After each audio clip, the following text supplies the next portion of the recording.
Last time on the wilds of Valandiir, the Crown Collectors had been enjoying some kind of time to themselves over the last few days. A wedding that had transpired between the Lady Kethra and Sir Luther Hargrove.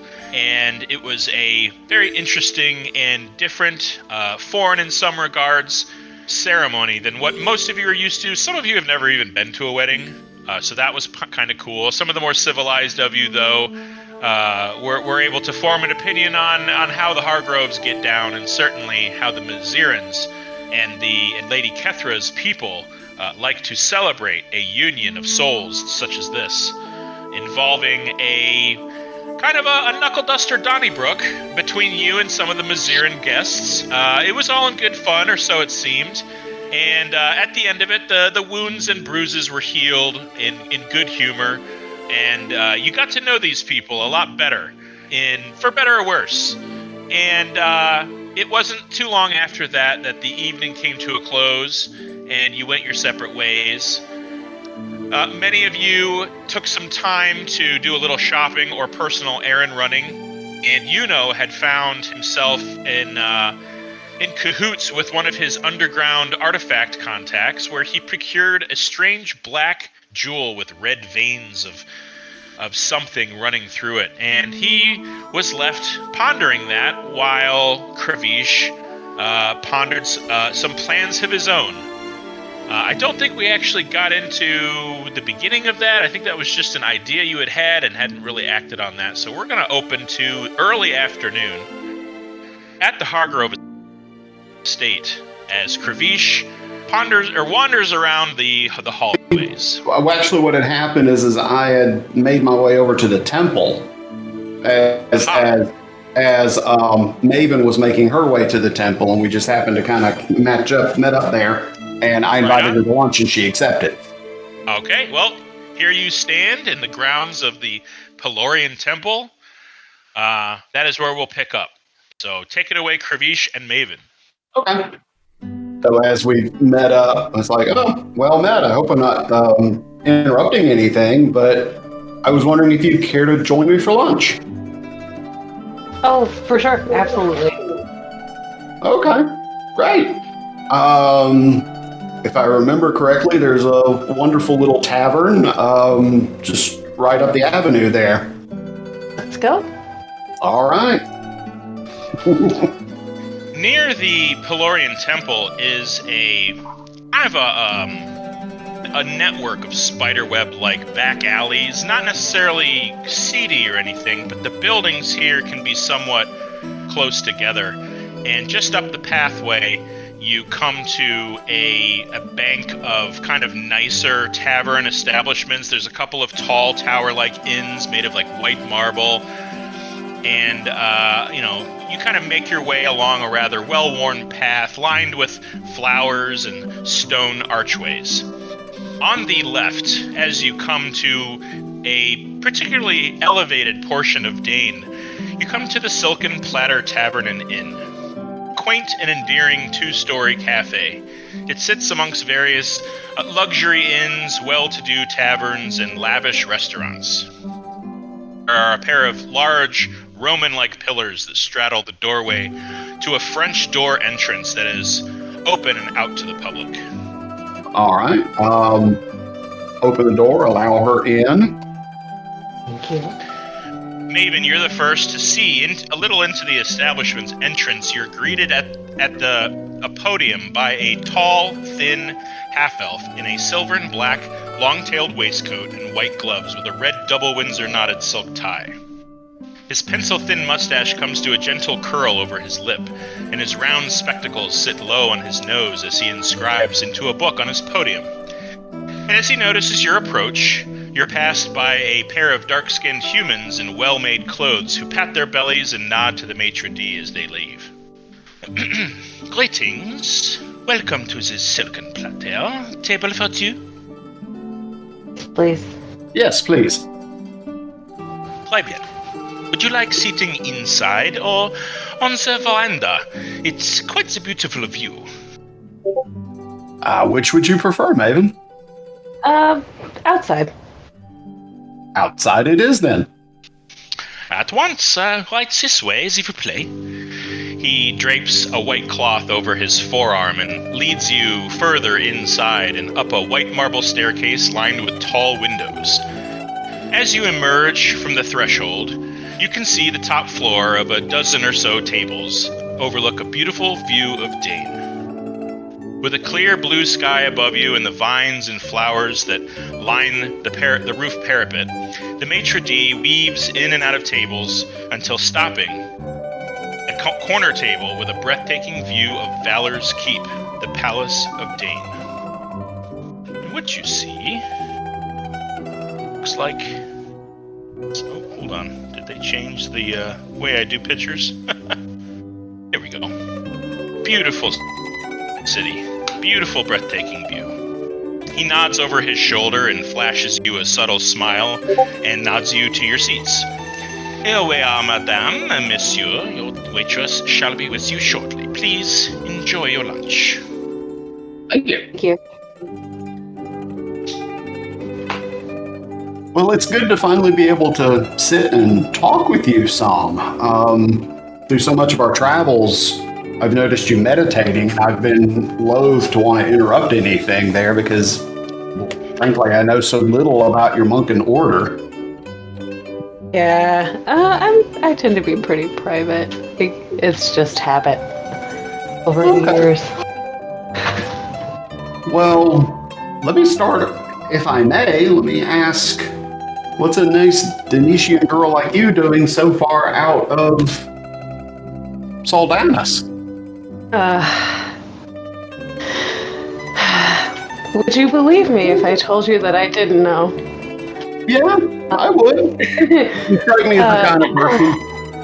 You know, I've heard of Denisians. I've heard bits of stories. You know, I did a little bit of time through the Jasperwood in my travels, but I have to admit, I never seen any Denisian elves. You know, that makes two of us. So... Really? Huh. Yeah, well, not that I can remember, at least. I was dropped off at the monastery on the steps after I was born. You mean the Pelorian Monastery here? No, up in... Is it Charleston? I'm not sure how to pronounce the city name. You got it. Okay, yeah. No, the one up in Taliesin. Okay. Huh. And you were raised at the monastery? It was. A lot of training, a lot of cleaning, a lot of transcribing. It was a fair, good life. How about you? Where are you from? Oh, me? Well, my clan lives way north of here, actually in the Frosted Bluffs north of Darrow. Oh, wow. Yeah, You probably get what? I'm quite a ways from home. You guys are so cute. Yeah. You feel a presence. I get it. You both feel a presence on the edge of your periphery. Okay. As you settle into your seats and do a bit of chit chat, a halfling woman with elaborate brown braids and curls, adorned with silver beads and jewels, in a simple white and black silken smart suit, approaches you with a freckled smile and places a single sheet menu in front of each of you, while also pouring water and a lemon garnish in your tall fluted glasses. Good afternoon. Welcome. My name is Coraline. I'll be your server today. I didn't mean to interrupt. May I start you with the choice of wine or spirits? Not for me, thank you. How is your plum wine? It is magnifique. Would you like a glass or would you like me to bring the bottle? I'll have a glass, thank you. Are you sure you don't want any, Maeven? I'm positive, thank you. Very well then. Very good. Shall we return, please? Peruse the menu, take your time. And she very smartly and quickly exits and goes downstairs. Okay. I've heard the plum wine in this area is incredibly good. I just haven't yet had the opportunity. Oh, yeah? Yeah, I don't really drink. I was surprised. You say that again? But I don't really drink, so I wouldn't know. Yeah. I'm surprised. Even at the wedding reception, they didn't have any. Let me tell you, that was an experience yesterday. It really was. I mean, like, I've been to a couple of weddings, just by virtue of being at the monastery, but that was something else entirely. Like I said, I much prefer our tradition of an open bar. Yeah, to just beating people up at the wedding reception, it was so weird. Yeah. I mean, I don't mind a fight, but like that's so different. Yeah. So, how did you strike out from the monastery to come out here to Dane? It's a bit of a sad story, but it's okay. I mean, if you don't want to share, that's fine. If that's private, but I just want to get to know you a little better. I'm not gonna go into great detail, but Sure.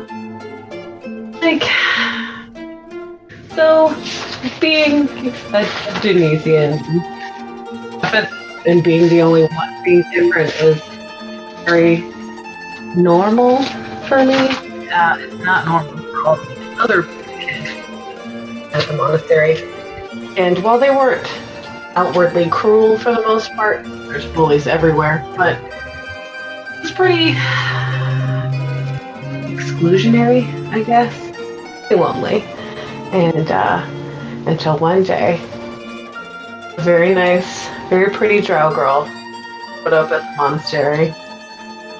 And as we were both so different, we were just our friend immediately. And it was my very best friend. Kind of bonded in your misfit status, so to say. Oh, yeah. Okay. We were inseparable.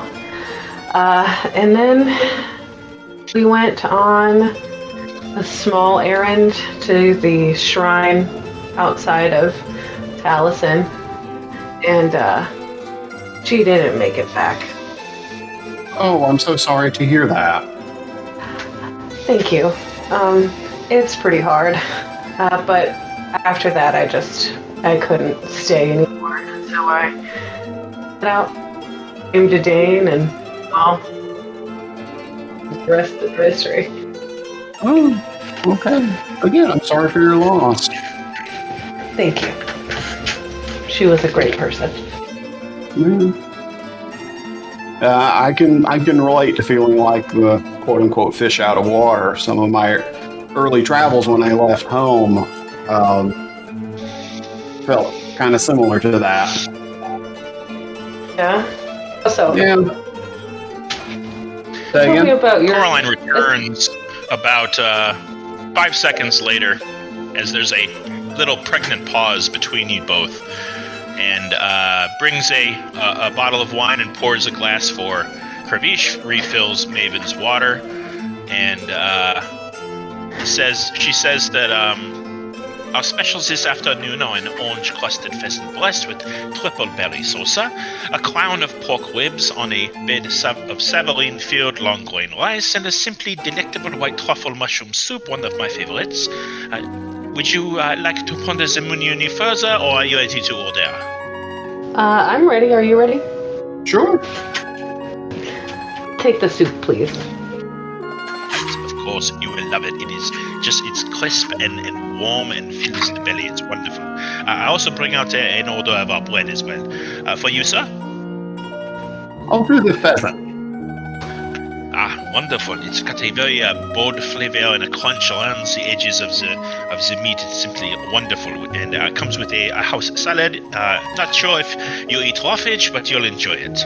I'll be right back and bring that out to you as soon as it's ready. And she toddles off. Okay. Okay, well, where were we? I was going to ask you about where you're from. Oh, yes, my hometown. Yeah, the monastery's up on a bluff, like a cliff overlooking the seaside. So it gets pretty cold there, but probably nothing compared to nothing like what you're used to. No, yes, we live. Our village is kind of in the mid-range peaks, not super high up, but we would often go up there for hikes, or for when I had to do my compulsory military service, we did some high altitude training. There's compulsory military service up there? Yes, every village citizen is required to spend at least 2 years in the defense force. Oh wow, that seems like a lot. Yeah, I hated it. I just could not get used to the regiment, the discipline.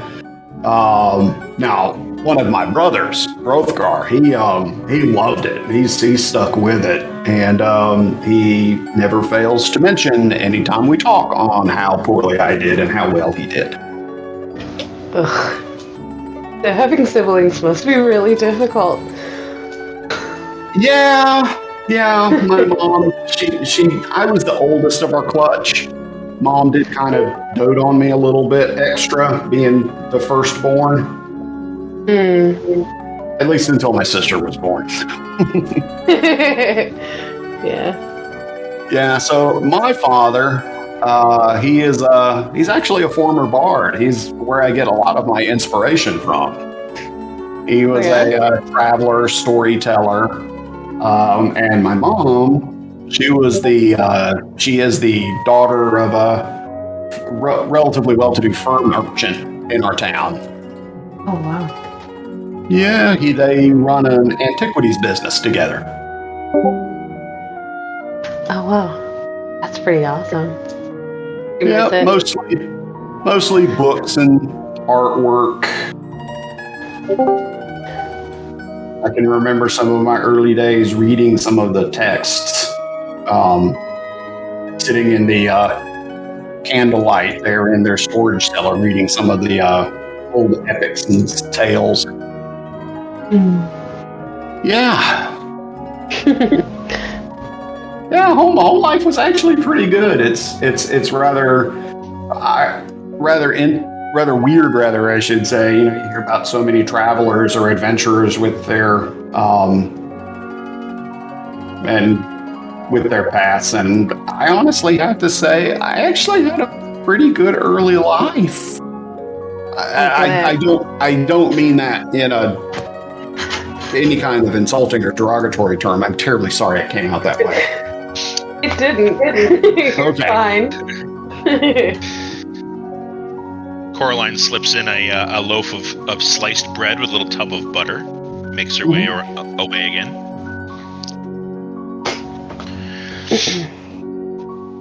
Yeah, I kind of got it started in the entertaining life pretty early.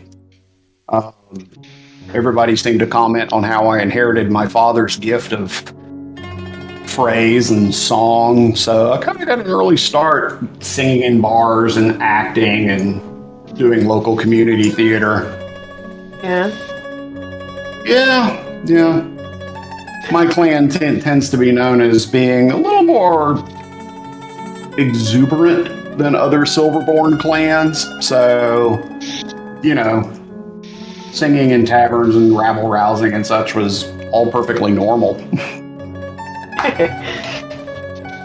What's your favorite part about performing? For performing? Oh, man. I guess it's just when the music takes you and you feel yourself being taken to another place. You feel like you're actually in the music. And then when it's just really clicking really well and you look out there and the audience is on that journey with you, that is a great feeling. That and the sound of the that and the sound of the gold clinking in the hat. I mean, yeah, I can see how that would be good. Mm-hmm. What's one of the biggest differences for you? Differences what? Like Just in your traveling, what is something that is so glaringly different that it can be startling? As opposed to being I miss the scenery of home. Yeah. Yes. I can remember up, when I was up in the higher altitudes, I can remember just looking out over the mountainscape and just having those mornings with the sunrise where you're above the clouds and the sun is coming through. That is an amazing sight. That memory actually really helped me here recently when we were in Rathburn. Yeah? Yeah, when you're those days when I would just be out there and just looking out into the godforsaken haze and gray, wondering if I'd ever see the sun again. I could just remember back to those days of that sunrise and seeing the sun over all the clouds. And it just kind of gave me a moment of clarity. It just reminded me that the sun's always there. The clouds will part and the sun will still be there. It never left. And that was one of the things that really helped give me strength through some of those harder times. That's really beautiful. Super poetic. Thank you. About this time, Coraline approaches carrying two platters. One, a kind of a saucer dish holding a bowl of kind of a creamy soup with a kind of sprinkling of garnish on top, and slides that in front of Maeven, and a plate with what looks like a braised, roasted poultry breast sitting on a bed of rice and lettuce, and kind of refills both of your glasses, gives you both a subtle nod, a little smile, and toddles off. And it smells delicious. As you guys kind of lean into your meal and take in the aroma, just for a brief moment, we're going to change gears. And we're going to head over to Yuno. Yep.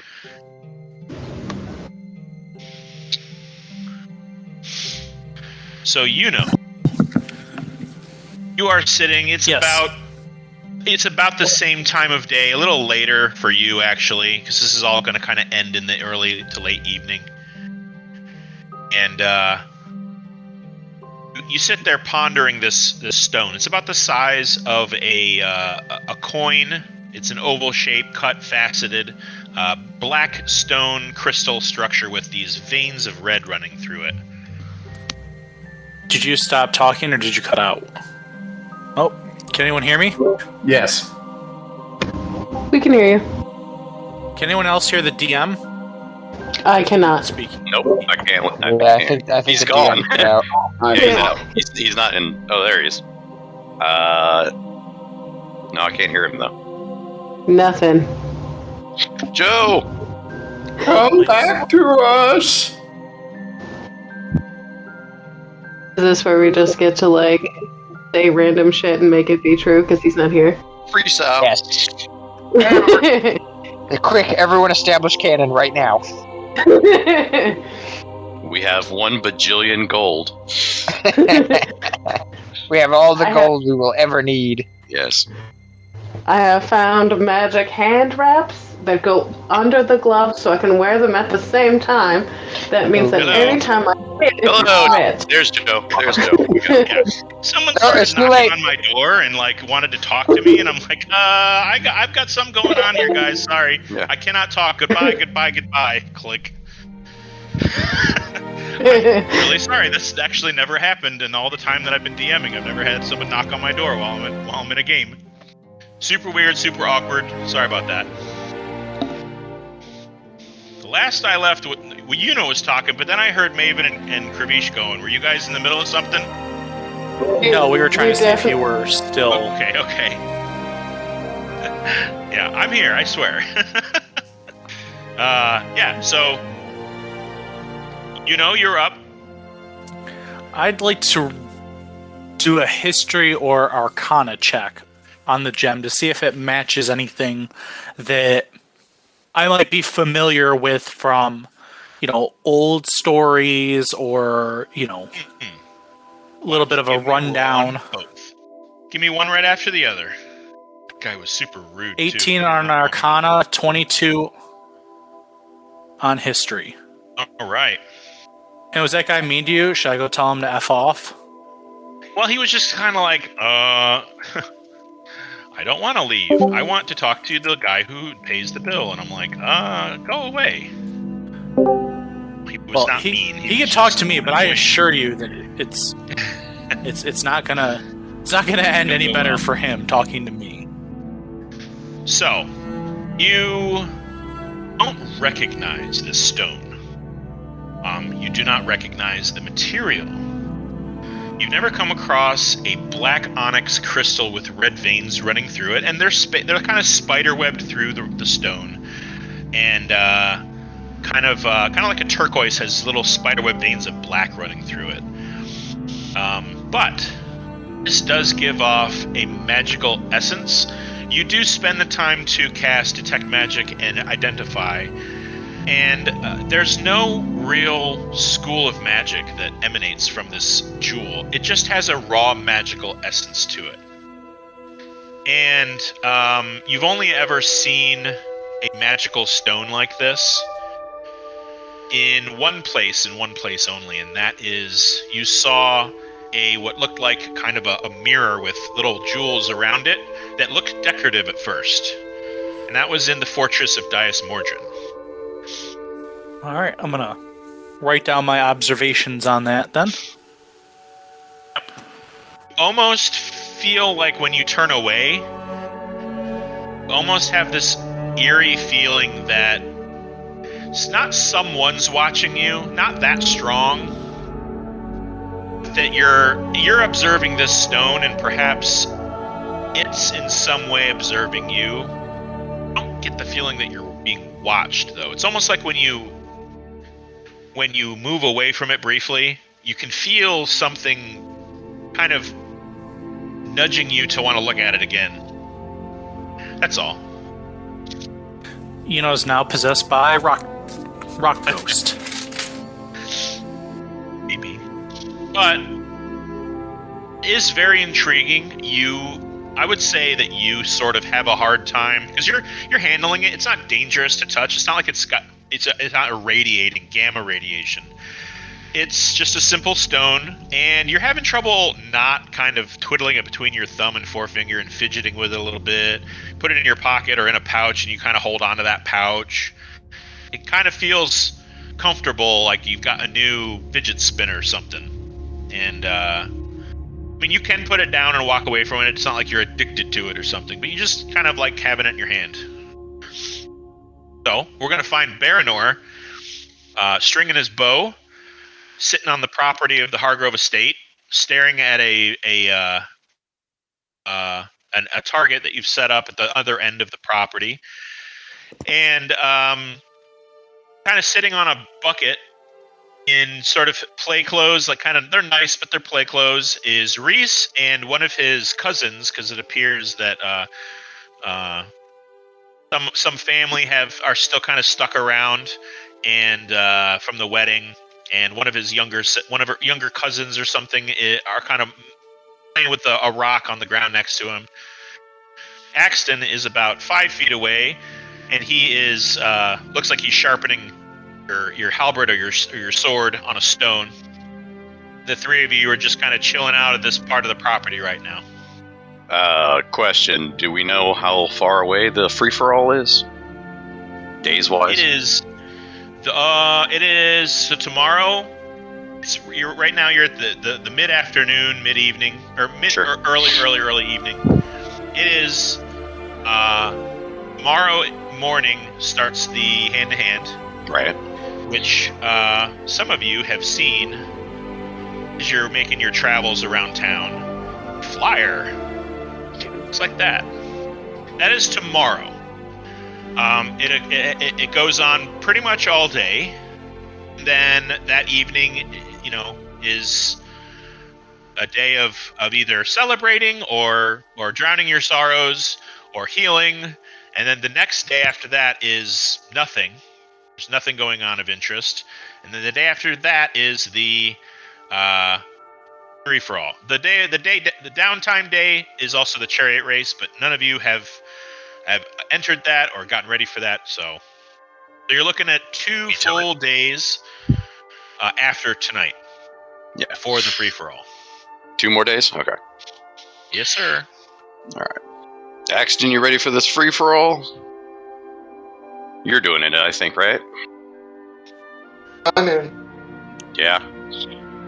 Ready? I don't know, but I'll take what comes. Hopefully you don't face anyone that we saw in the sword fighting competition. They seem to have the better of us. Unless you want a rematch.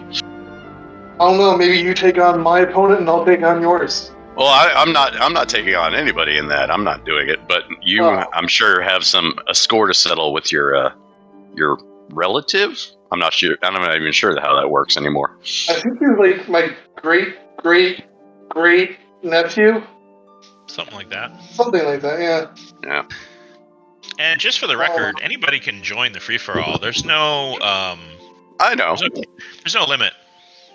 It's just I think 3 of you. Atgear was supposed to join, but he's gone. I think it was just Yuno and Axton at this point. Yeah. Yeah. I know my limits. I'm good. I tested my mettle in the sword fighting, and that was enough for me. You got stabbed right through the guts. I know my strengths. I don't know. I need to do anything I can to get a little bit of coin nowadays. Yes. Well, Reese is just kind of watching you guys chit-chat. At this point, we'll say, Koza, you're just kind of sitting under the shade of a tree, your legs crossed, eyes closed, just kind of not meditating, but just taking in the sights and smells and sounds of the day. You open your eyes briefly, and you see these guys just kind of chilling out on the side of the property facing the back part of the estate. Koza, are you there? Now he's muted. Hello? Hello? Yeah, hello. Sorry, I was having some weird technical difficulty. Okay. I'll kind of stand up and, walk over to everybody else, see what all the hubbub's about. Ugh. Heard you had a little rough in the what was it called? The unraveling. Yeah, I mean, I tried my best, and I came in. What was it? 3rd? I think I came out in 3rd or 4th, but it was a challenge, and I accept my results. I wasn't there, but it sounds like it was rigged. I wouldn't say that. I'm not as how would I put this? I'm not as arcanely adept as some of our other friends. Yes, but who knew that she would win? Who's to say? Who knows? Yuno knows. Or he I was doesn't going to know. make the same joke. Sorry. Next time I'll let you.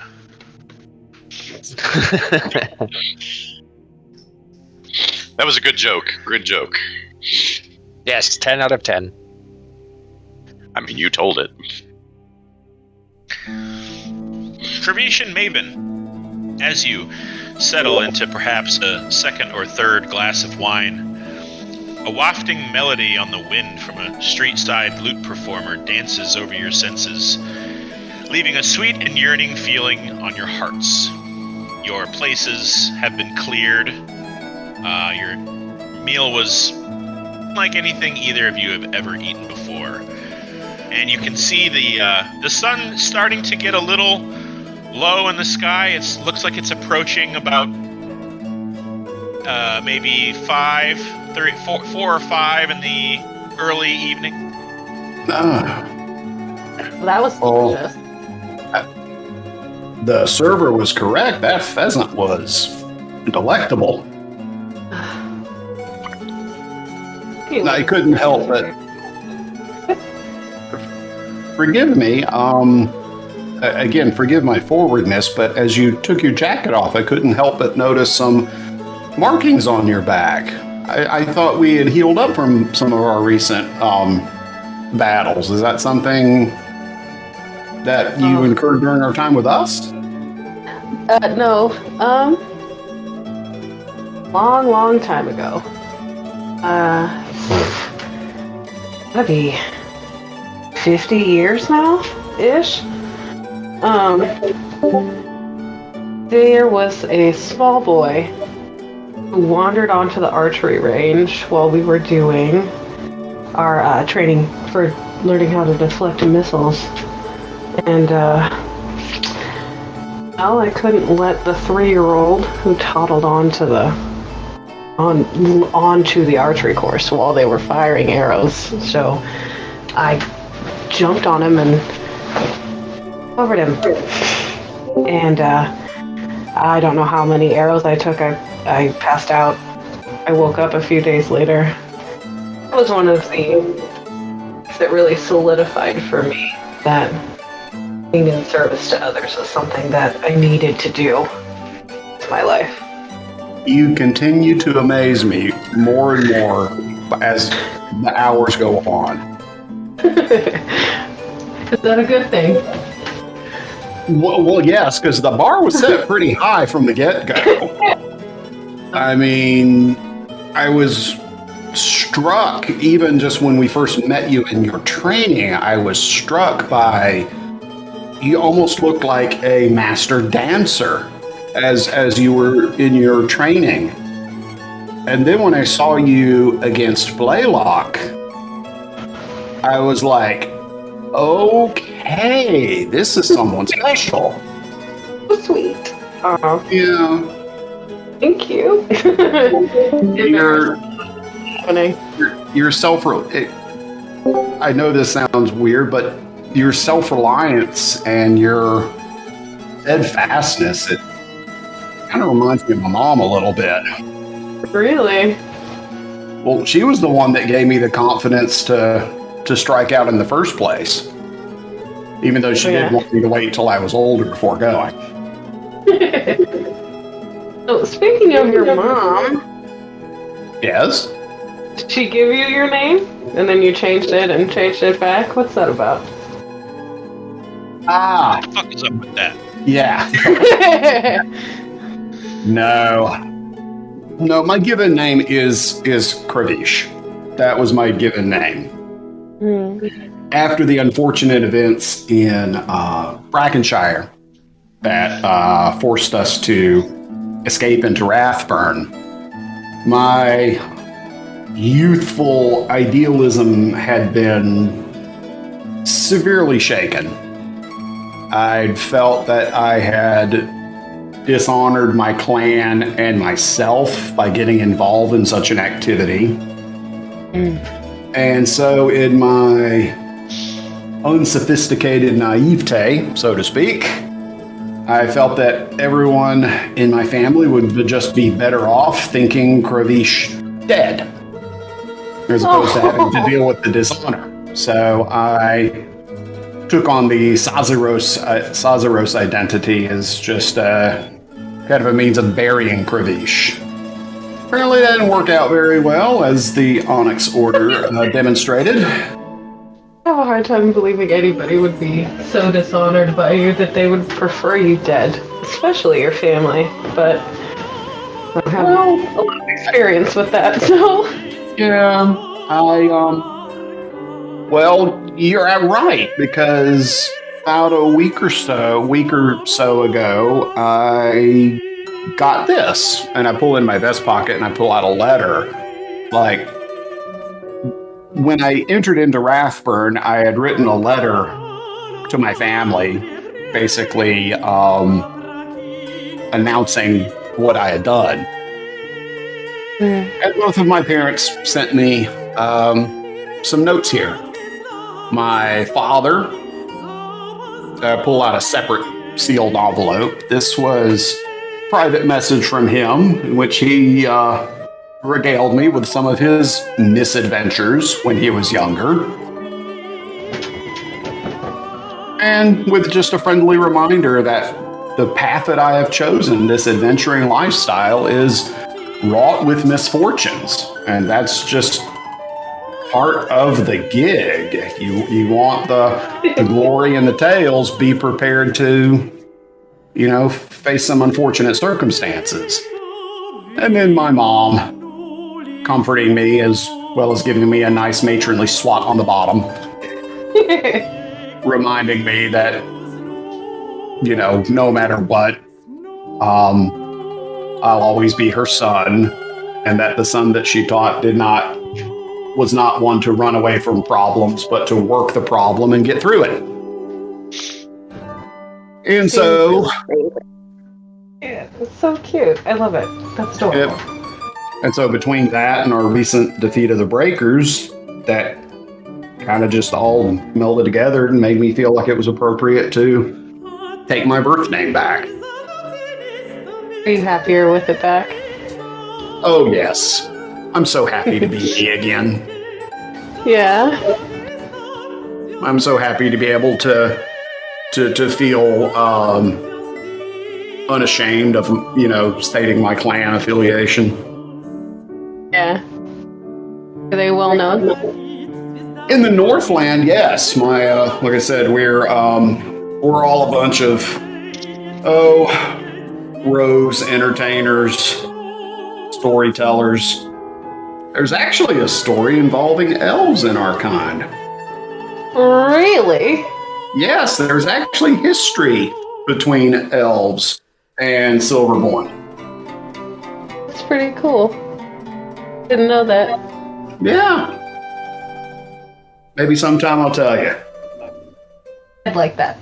But I think right now the servers are kind of giving us the look that they need to get rid of the dinner crowd.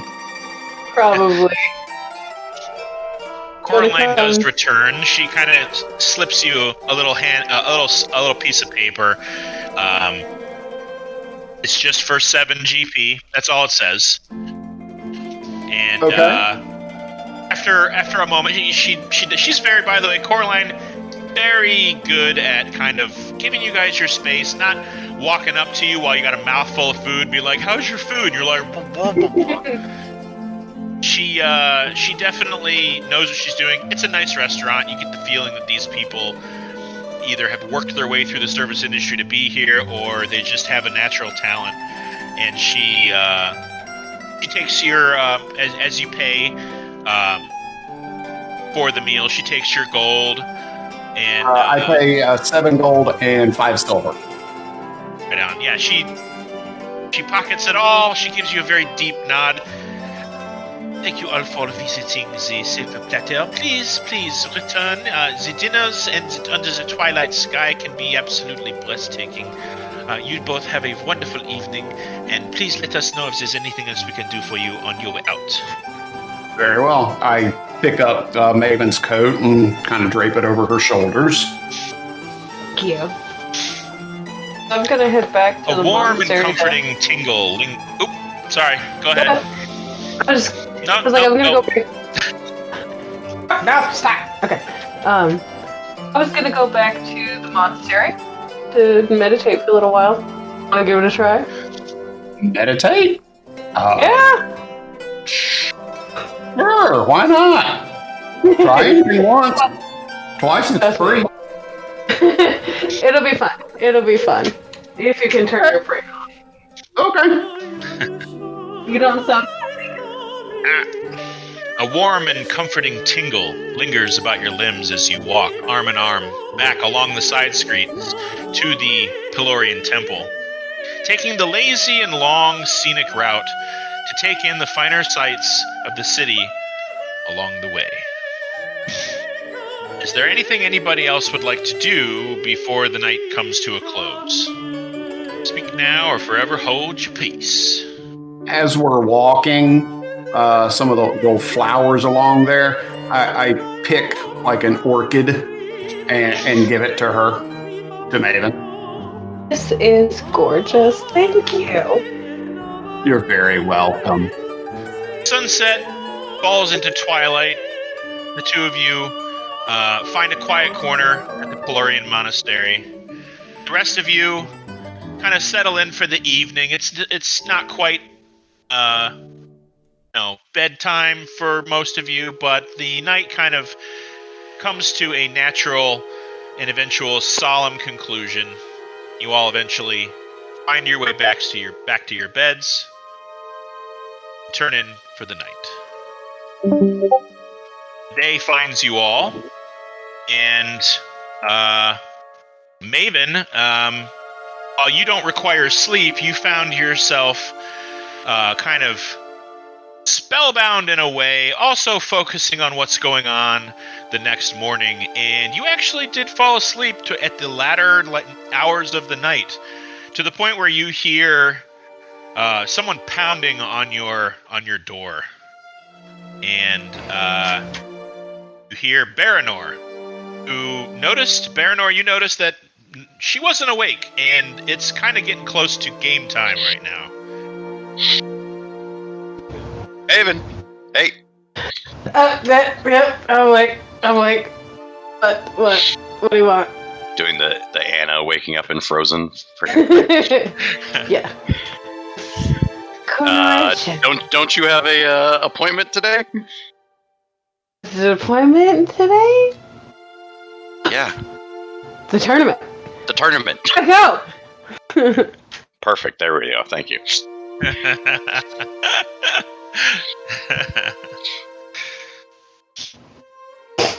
Okay, so I'll get ready, head out, run over. All right. So my question to the party is this: you're all awake at this point. None of you really seem to get in too much trouble. That doesn't seem like us. I mean, you guys went to a tavern, you guys got drunk, maybe there was a bit of a fist fight, but nothing too crazy. Nobody's in jail. But we got rid of that guy. No doubt.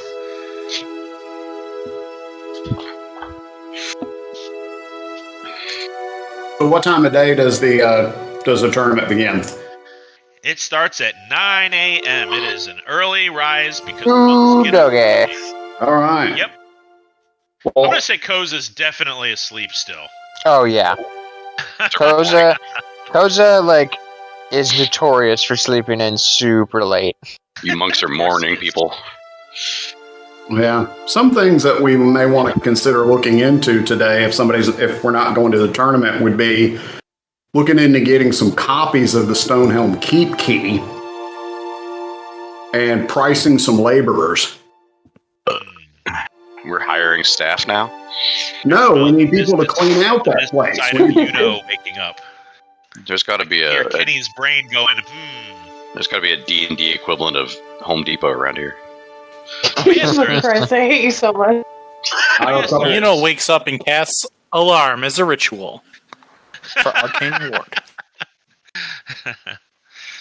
Oh, that's funny. I don't know why that struck me as funny, but it did. Before all this, Baranor woke up and cast 5 more minutes. Yeah, it's a 3rd level spell slot, but it's worth it. Yep. Considering I don't have a 3rd level spell slot. Cast Snooze. Snooze. It's a great spell. Anyways. Well, why don't I have music here? So the carriage taking Maeven to the tournament doesn't exist. That's not the way this one rolls. The Unraveling, that was for the upper crusty arcane magey people. But you have to make your way there on your own. It takes place on the tourney grounds. Let's see here. Alright.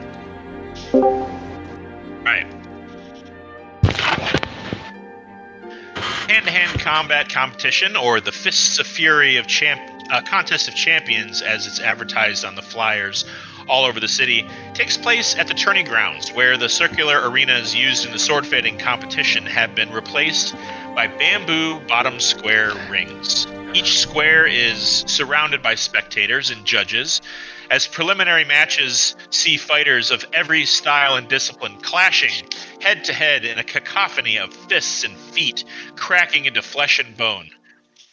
As you are guided through the bustling crowd of onlookers, contenders, and side-bidding hucksters operating on the audience fringes, Maeven is approached by a svelte half-orc member of the judges' quorum, who accepts her entry fee of 20 gold pieces. Done. And assigns her an entry match at one of the empty squares. For now, is anybody either participating with her or accompanying her or just showing up to watch at all? I'm definitely showing up. Okay. Oh, dude, I'm there. Koza's probably going to be there too. Alright, Baranor, Koza. Oh, me, Kravish. Kravish.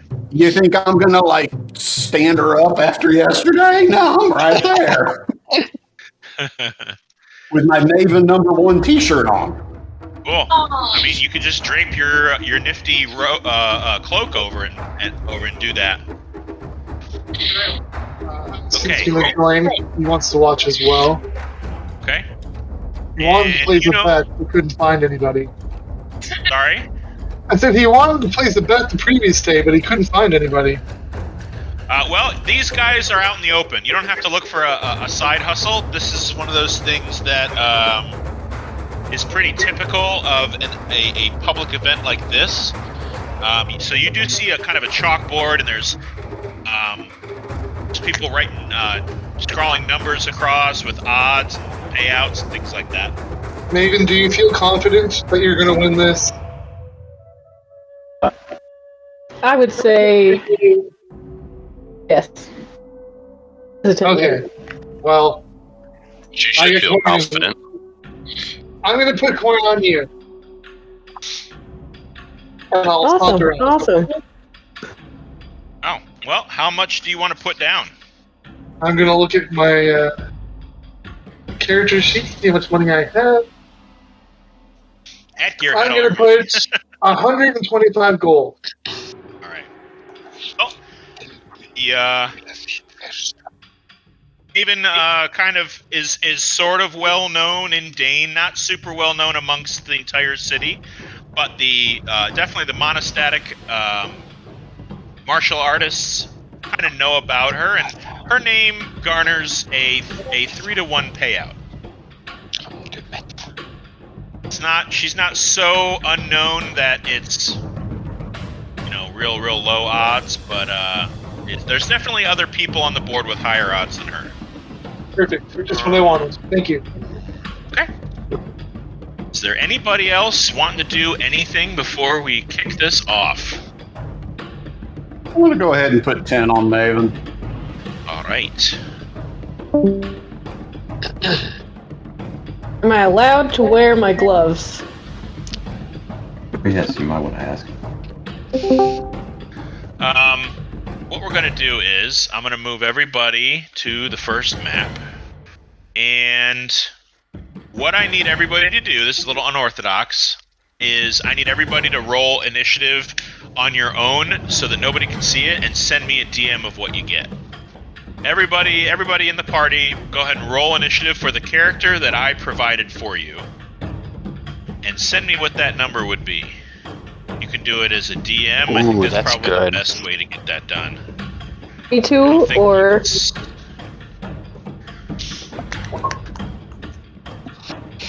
Yeah. Kenny, not in the chat. Do it again. Send it to me private, like. There we go. I got Bogey, Corey, Noah. I need Maeven, and I need Kenny's roll. There we go.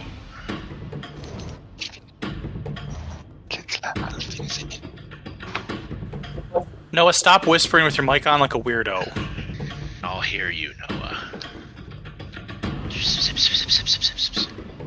Alright. Cool. Alright, I'm gonna tally these up and put you guys into... put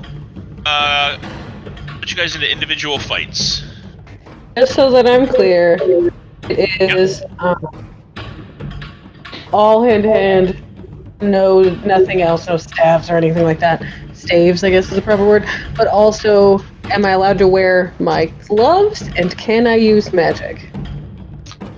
It is hand to hand. If your magic is something that comes from your technique, it is allowed. You're not allowed to cast spells.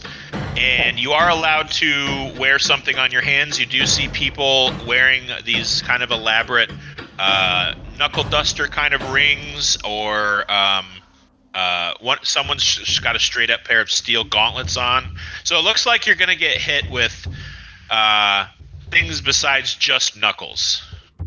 Gotcha. Okay, cool. But no quarterstaffs, no katanas, no melee weapons of any kind. All right, Maeven. Yes, sir. Here. And, all right. Okay. Just kind of, pretty high. Good. All right. Sorry. All right, Maeven. As you step onto the bamboo mat, you bounce on the balls of your feet, shadow boxing a little, thinking of moves to try first, doing your best to close your eyes and remember your training. It is difficult to concentrate with the swell of the crowd and occasional strike to the jaw or ribs that you can hear in other fights. And just as you begin to truly focus, you can hear the heavy breathing and smell the stench of ale as your first opponent stomps onto the mat. Ken, if you would like to introduce your character. Alright, give me 1 second. John Lefty Roberts is a scrappy pirate who is the 3-time boxing champion of a fighting circuit within Pirate Haven of Grimtide Wreath. You see a middle to early elderly aged, scrappy looking, muscular but ropey muscles kind of gentleman wearing a red handkerchief over his head. He's got an eye patch. He's not missing a leg, but everything else kind of looks just like a stereotypical pirate of disease. He's got a gray beard, and he is just kind of tossing his fists in the air. So why don't you both go ahead and place yourselves on this map, and I will bring out the initiative tracker. It's not super necessary because we know who's going first, which is John Lefty Roberts. You are up first, and we can just do this. I think this will probably work. All right. John Lefty Roberts, you encounter what looks like a blonde elven woman. She's kind of doing a little bouncing on her balls of her feet. You're just interested in making it far enough to win a whole bunch of gold. That's all you care about in this competition. You're up first. What would you like to do? Well, I'm gonna run up and do the old 1-2. All right. Rope-a-dope! Does 23 hit? Yes, 23 hits. That'll be 7 points of bludgeoning damage. Pretty good start, Maeven. He kind of catches you in the ribs and gives you a good one right to the face. You're able to kind of glance them off of you in a way that it doesn't feel like you took full heavy damage. You kind of were ready for it. You tensed your ab muscles. You absorbed the blow, but it hurt. Didn't feel too great. But you are next. Oh, okay. No, I have 2 attacks. He has 2 attacks? Oh, you should have said so. So I'm gonna... Well, you are interrupting. I'm sorry. Elbow to the face. Also hits. Another 6 points of bludgeoning damage, and I'm gonna spend a superiority die to do a grappling strike. So I roll Okay. Hold on 1 second. So that's normally a strength check, right?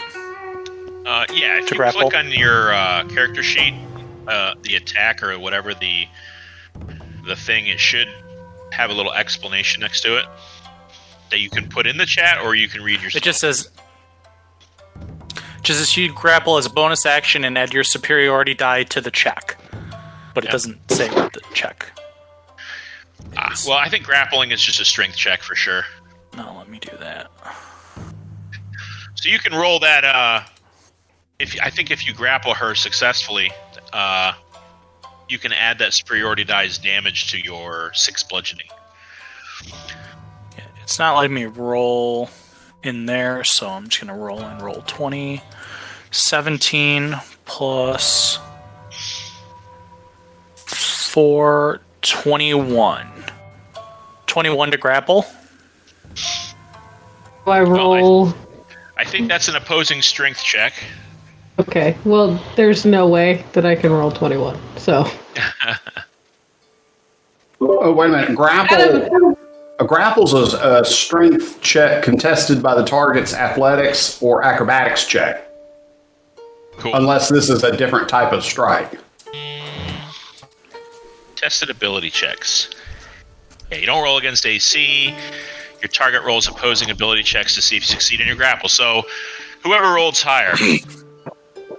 Okay, so do I just do a straight strength check, or am I doing an acrobatics check? You can do an athletics or acrobatics check. Yep.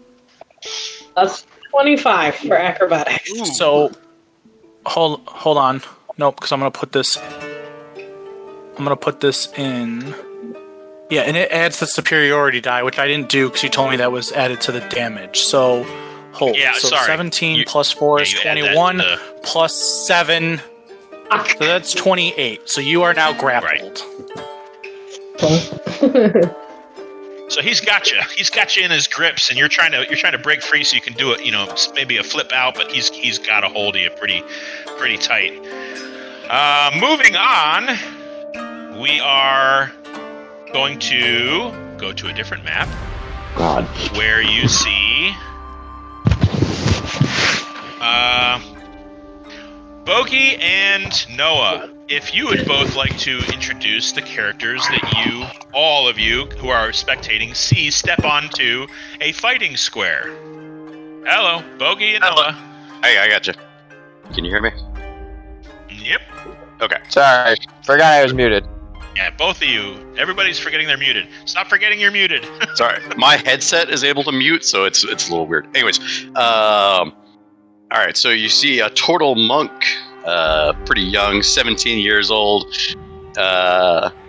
hatchling. When he was a hatchling, he was mutated, giving him an enlarged shell. Has 3 brothers, and enjoys baked flatbreads.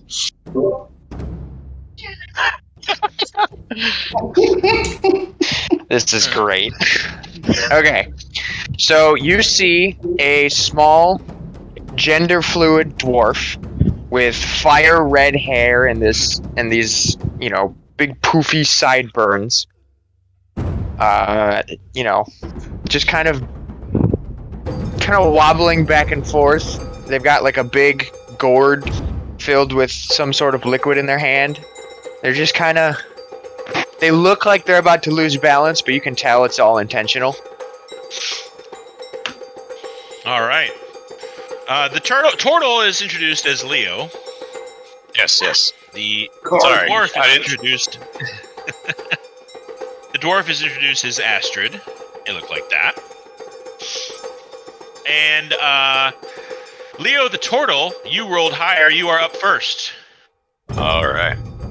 So I will move up and give him a cowabunga punch. Oh boy. For a nat 20. Did you just give him Donatello? No, Leo. Leonardo. Leonardo. You uncultured swine. Duh, why didn't I put that together? I'm guessing a 27 hits. Yes, it does. Okay. I don't know why that did that twice. It was super delayed. So I don't know if the first one, I guess. Yeah, we'll count the first one. I mean... Okay. And then I'm going to give, for my second attack, what is this thing? Totally tubular headbutt. Oh boy. For a nat 1. Oh. Two ends of the spectrum. So 10 well, points. Astrid, your opponent gives you a good crack on the jaw, and you just kind of turn around. It was a hard hit. It hit you square in your sideburns, and connected to the point where you could feel it ripple down your spine and land in your knees. You're just like, oh! But you took it like a bag of cement takes a punch. And as he goes to headbutt you in the face, you put your own head down, and the two just kind of cling. And there's an audible kind of bell sound in both of your ears. No damage, no effect. And I think that's all you can do, right? Is that your turn? I'm going to spend a key point and go into patient defense. All right. Astrid, you are next. All right. As I'm kind of recoiling, I'm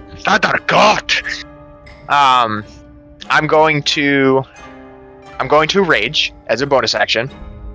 Okay. And I'm going to attempt to grapple him. Okay.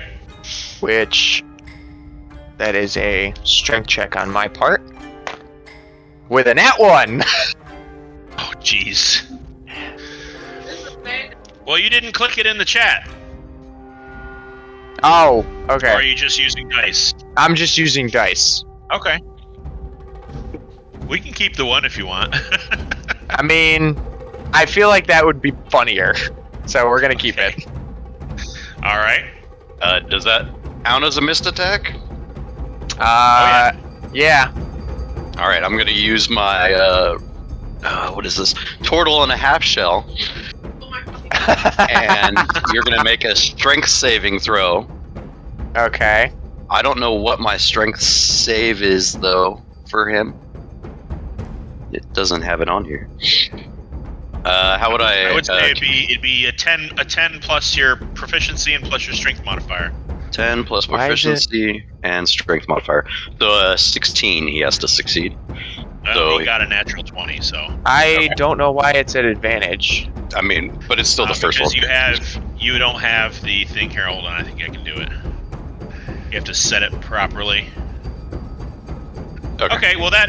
He's able to dodge out of the way of that, or at least push his way out. Sure. Alright. What else you doing? I think I get an extra attack. I do. So since I missed that, I'm going to do a reckless attack. Okay. So that would be a straight roll then. Yeah. Because patient defense. Oh, come on. We'll say that's a... Oh, what happened? Okay. We're here. We'll say that's a... What the heck? My character sheet's acting all buggy. There you go. No, I'm using Okay. Oh, stop using it. I'm trying to read it. I fixed your advantage problem. Thank you. We'll say it's a right hook. Just an absolute haymaker. But unfortunately, I rolled a 11? Yes. Which I don't imagine hits. That misses. It's 2 missed strikes, Astrid. Alright, well... My dice are betraying me. Yeah, that's what... maybe you should use the ones that everyone can see. Maybe then it'll help. That's okay. We're going to scoot over to Axton and Corey. Your dice betray you because they belong to me. But no, I just bought these. They got little ducks in them. I didn't see dice until I was a man. Like to describe their characters as they step onto the square.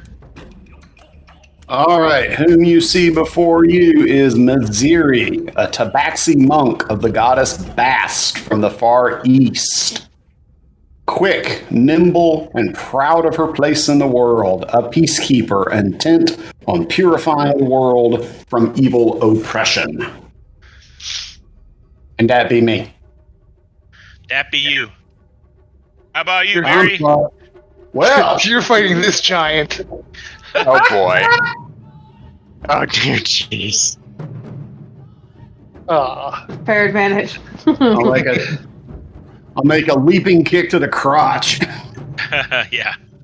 Well, I'm playing as Grutha. She's actually one of Maeven's contacts from the Temple of Pelor. You guys may have seen us or seen me before. All right. Well, I'm a half orc, I believe. If that means anything to you guys. And It's gonna be fucking hard to bring you down. all right. Well, Grutha, you're up first. Looks like a tough opponent. I'll step on in. And for my first attack, I'll go fist to the face. Oh, that hits. That would be 7 damage. All right. I shall use my second attack, and I will do another fist to the face. That misses. I will use my bonus action to do flurry of blows. And I'm going to do some dope monk shit. That hits. 17. 17 hits also. What? Pop, pop. Whack, pop, pop. Are those individual or those 3 light attacks the 1 damage? Or does he get to make 3 attack rolls with that? I have made 3, I've technically made 4 separate attack rolls. All right, well, you just beating the shit out of me. All right, go. Yeah. Missouri, you aren't used to fighting someone with such ferocity. You travel the wilds through the sandy desert all the way here and have fought mostly people in armor and swords. And fighting someone with an equal footing as you is different, but you quickly regain your composure and go ahead and react. All right, then. So I'm going to take my action, and I will do a Viper's Sting. 18. 18 hits. All right. Damage for 7. Slashing. Okay. Second attack. That has to do with your claws. Oh, it has to be another claw attack? Oh, no, I'm saying it's slashing damage because that has to do with your claws. It has my claws, right? The second 15 attack. misses. All right. And then for my bonus action, I'm going to use a key point to take patient defense. All right, does that end your turn? Yes. All right. You all kind of, those of you spectating, kind of wander in and out of the arena. I know it's kind of meta to sort of put you into characters and then draw you into your actual party characters, but as you're kind of looking left to right, keeping an eye on Maeven's bout, but also checking out the other arenas, you see 2 characters meet on a square. One, a short halfling with sort of a top buzz on the top and a brown goatee.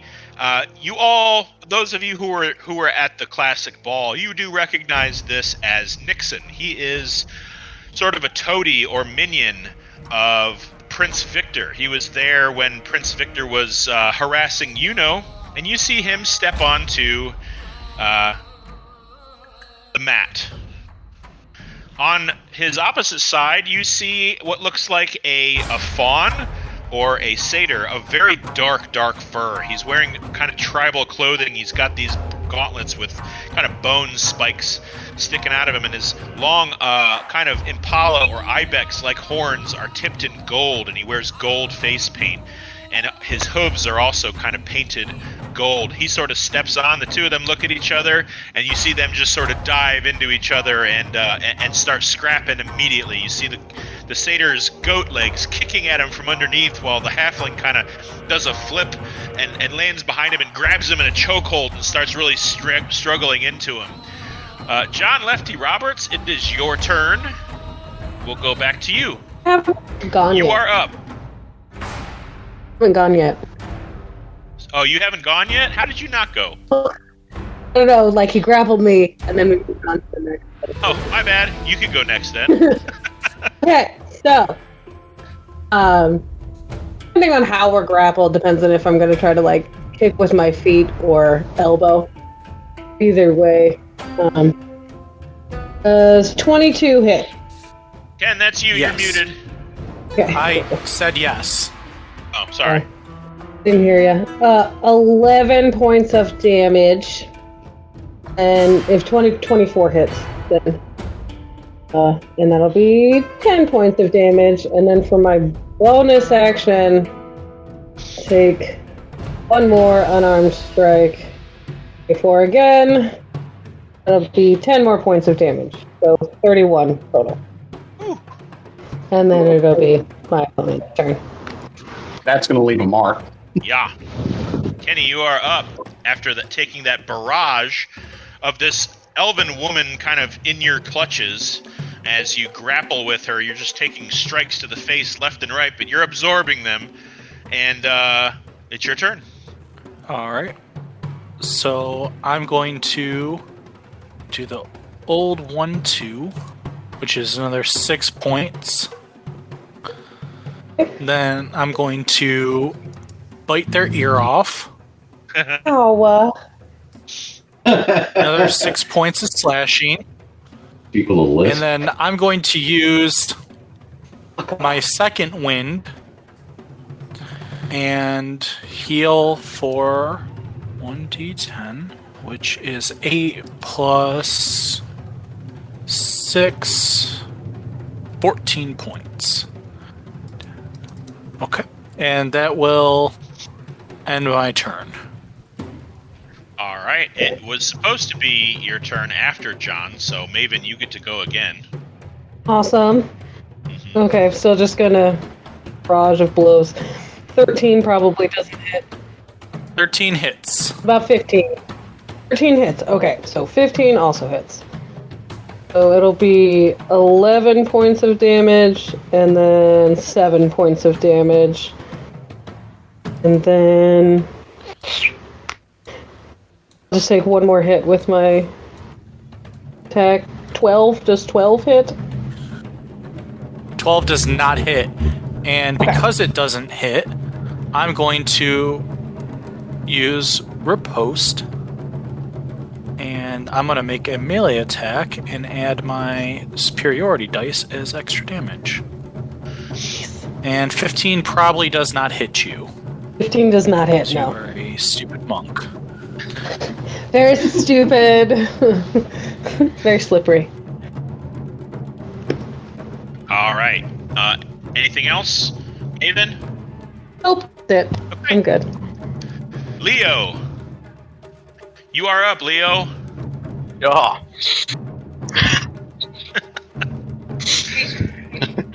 Was that a surfer sound? Oh. Sure. Bro, your breath is gnarly. All right.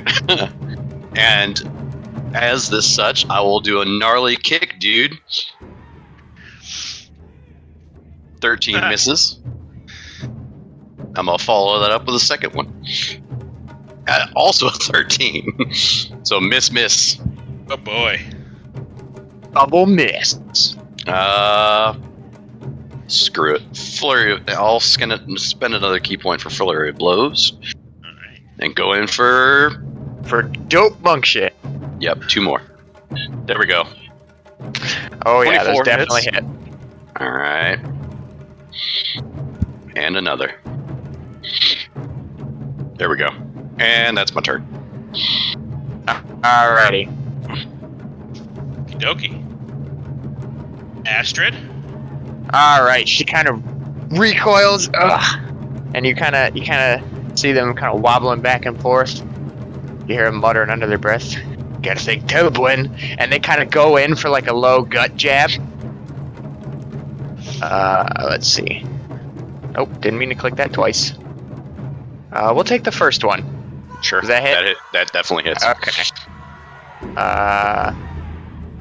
Doesn't have a dice set on here, so we're just gonna go with what is that arm strike? A D4 on D4 plus my strength. You click on where it says left jab, You literally just click it and it spits and it it'll in. does Yeah, the but- damage.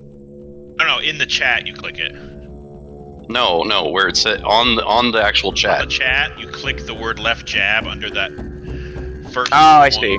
There you go. Yeah, there you go. I don't know how to use Roll20 dice. 5. Okay. Okay. It took me a And long then- time. That was your first one. And then for my second attack, as a bonus action, I'm going to take a swig out of my gourd and use my drunken fighting style and take another right hook right to your face. Okay. That hits as well. All right, and then that plus an additional D4. Okay. Ooh, yeah. So 6 points total. Well, you take points off of that attack, right? When you use that ability. Yes. So that attack roll should really be a 21. Okay, that's fine. That still hits. Okay. All right, that's my turn. You still have a second attack, don't you? No, I did my first attack, which was the left jab, and then my second attack was the right hook. Oh, okay, gotcha. All right. Rutha, you're next. Okay. God. Yeah. What were the actions of the person I'm facing the last turn? They tried to attack me, but are they in patient defense now, or I don't remember. That's a question for Corey. Are you in patient defense? Yes, I'm in patient defense, so this attack is at disadvantage. Okay. Well, let's see. I see that you're doing something different, so I'm going to try a different attack. I'm going to try my Hammer of Moradin. Well, you can't use a weapon attack. Well, that's why I have my heal. Yeah! Ah, That's 15 hit. 15 hits. Deal 6 damage. All right. 1 second, guys. And we'll use a keep stunning strike. So you have to make a Constitution saving throw or be stunned. It was a 9. You are now stunned, so my next attack is now at advantage. I'll do a fist to the face, That hits. and then I will end my turn. All right, Missouri, you get How much struck. damage was that fist to the face? Oh, yeah. Oh, sorry. I need to click it. Yeah. All right. A flash, and your eyes go bug-eyed, and you catch a strike to your chest that just kind of freezes you in position for just a split second, enough for Grutha to land another strike, which kind of rings your bell. But it is your turn. You may react. I'm stunned. Yeah, she's stunned until the end of my next turn. All right, you can do nothing. That sucks. I can't do squat. Yep. All right, you all look around. You notice that the halfling and the satyr fight is getting a little dirtier than most of the other more honorable matches. You see the satyr bouncing around and it has the halfling up on his shoulders, and the halfling is just sort of biting into his ear and tugging on it and punching him right in the eye, and you see that gold paint on its face start to get mixed in with the blood coming out of its goat-like blue eye. Finally kind of grabs him and flips him across the arena and scrapes his hoof and runs full force, horns out, straight into the halfling. And you see the halfling take it right in the chest and down into the ground as the goat is like scraping its heels, trying to drive its horns deeper into this halfling's body. And it's John Lefty Roberts. You are up next. Let's see. What does John want to do here? Okay. I'm gonna use Dirty Fighting, and I'm gonna kick sand in your eye. Dex save. Yep. 30-20. Oh, so I don't have advantage, but I still get to roll an attack to hit and do superiority damage. Oh no, I just deal 1 superiority. No, you can add that to your attack. Okay, so alright. Ooh. So that's... Oh, hold on, I gotta add the superiority die, which is another 5 points. So that's gonna be... 29. 14... 19. 19 points of damage on the first one. And then... I'm gonna bite your other ear off. That's another 8 points. Okay, sounds good. Awesome. Okay. Oh, I'm just gonna hit you a few times. 28 to hit. 8 points of damage. 24 to hit. Another 8 points of damage. And then 21 to hit. Ooh. Yeah, 10 I'm points of unconscious. damage. Okay. I'll stop when you're on. Oh, John Lefty He's Roberts down! out is down.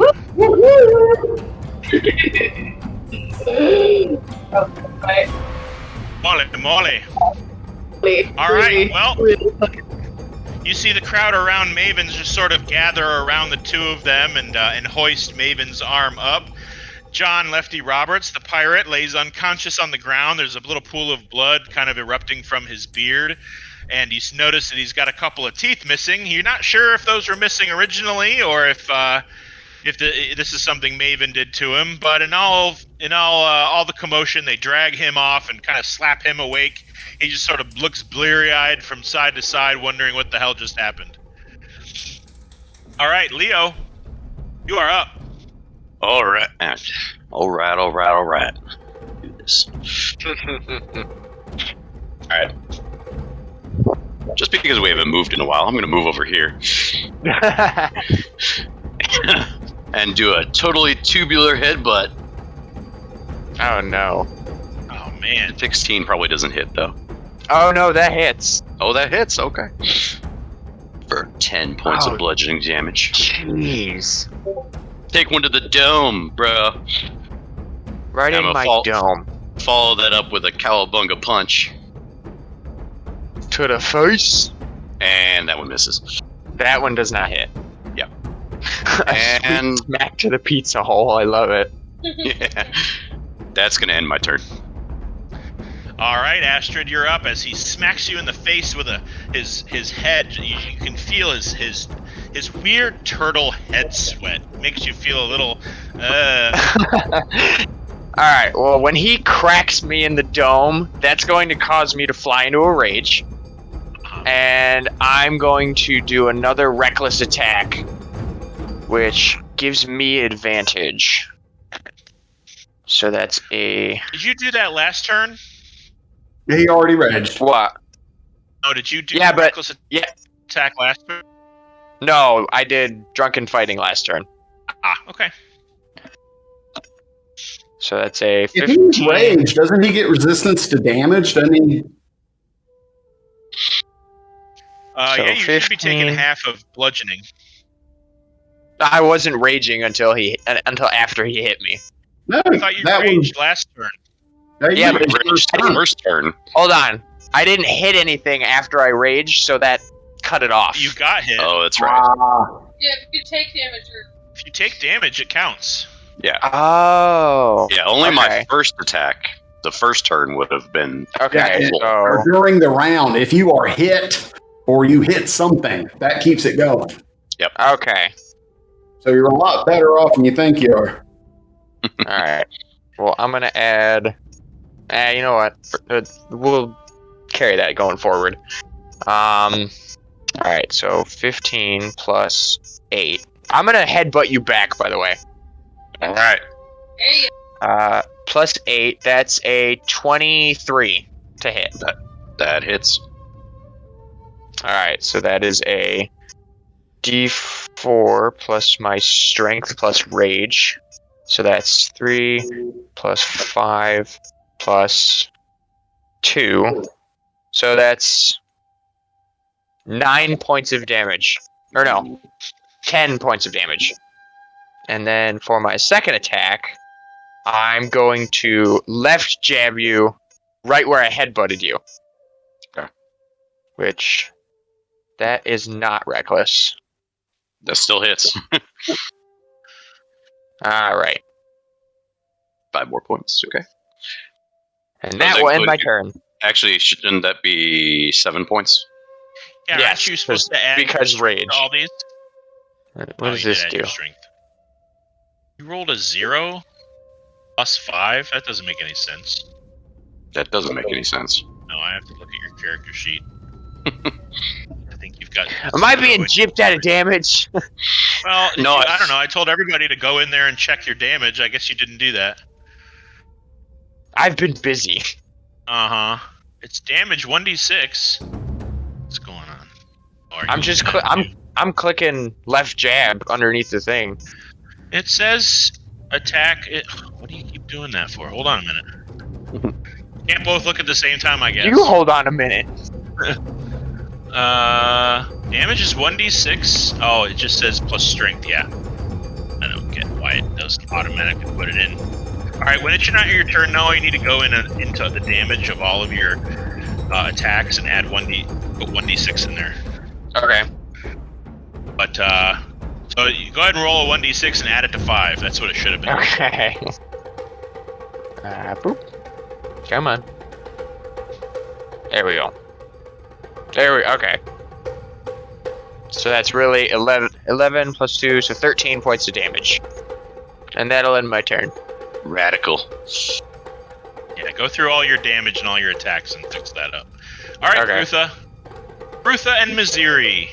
Yeah, I'm still stunned, right? Till the end You are of the turn. still stunned until the end of my turn. Mm-hmm. Hey, I'm gonna do some dope monk shit then. All that hits. All right. Okay, I'm gonna use a key point to flurry of blows. That hits.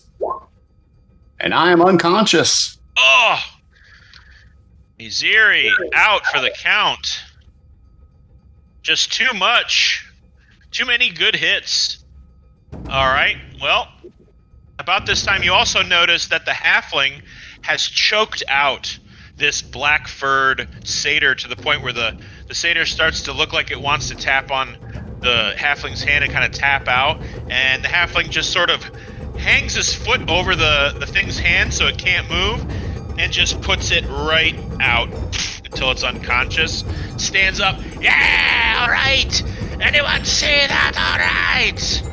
See the crowd kind of gather around and drag the black-furred satyr away. John Lefty Roberts, it is your turn. John Lefty Roberts is out. Yeah, I thought he went out. Oh yeah, all right. So where are we at? We're still with Leo. Then I think that's you guys are the only group left. We are the last two standing. All right. Well, Leo, you're up. All right, I'm gonna go in for another tubular headbutt.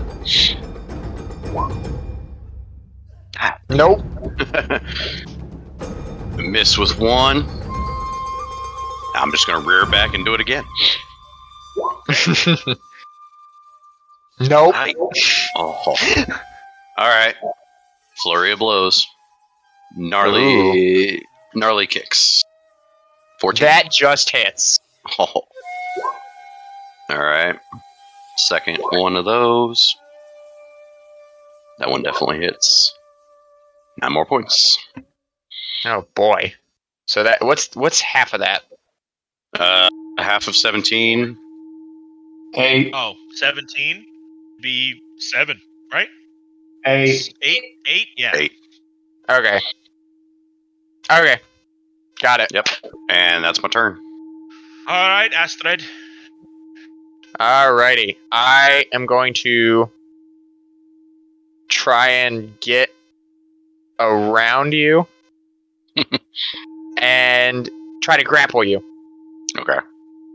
So that's a strength roll on my part. Let's see. Would that be a strength check or a strength save on my part? Strength check. Okay. Athletics check. Boop. And then I roll And then- athletics as well. Yes. Or acrobatics. For acrobatics. Whichever you choose. Oh, well, Yes. either one wouldn't have been higher. Okay. Alright, so I've kind of got you, like, bent over backwards, and I'm kind of, like, choke holding you by the neck, and I'm just gonna, like, right hook you in the dome. Okay. Hey, So that gives me That hits. +3 to damage. Plus I'm raging. So that's 2. So that's 10 plus 3. So 13 points of damage. Right to your dome. Alright, I'm out. Ooh! Hey! Goes down. Choke slam. All right. Bummer. So, we have our semifinalists is, let's see here, we're going to 8. And I'm going to incorporate a guy. Just give me a second here.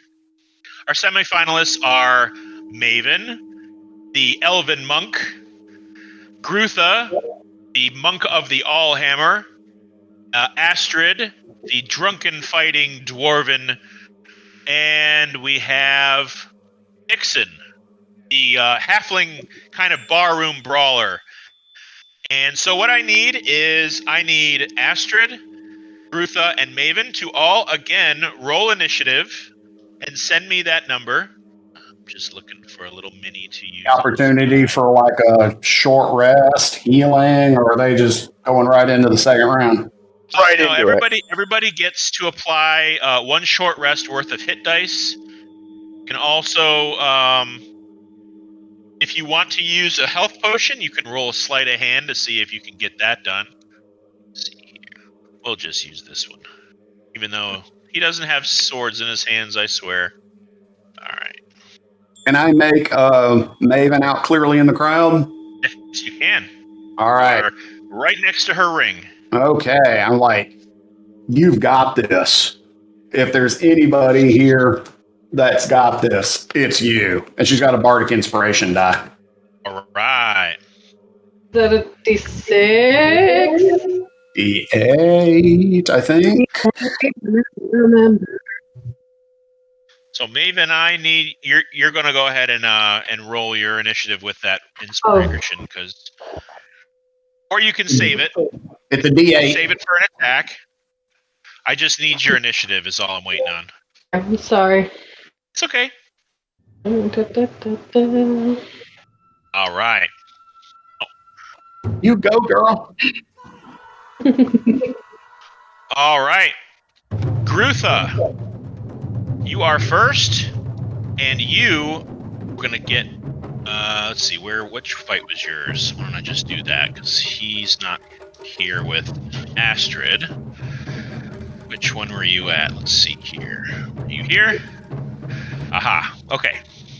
Bloop. Here we go. I'm going to go ahead and sadly say goodbye to Missouri. She fought well. But you see a small halfling-looking fellow with a little bit of blood coming from his mouth, and looks like his eye is bruised. He's shirtless, and there's a fresh hoof print on his chest that looks like a bruise is forming. Very, very fresh. But you get to go first. Oh, wow. Okay. I'll rush in head on. And I'll try to fist to the face. Right. Oh, sorry, that's not supposed to be at advantage. But 24 to hit. Yeah, that definitely hits. I will use a key point to use a stunning strike. Good-oak. Constitution saving throw. It's 17. You were fine. Okay, I will make my next attack. I will jump and do the Hammer of Morden again. Okay. 20 to hit. Yeah, that hits. I will end my turn. All right.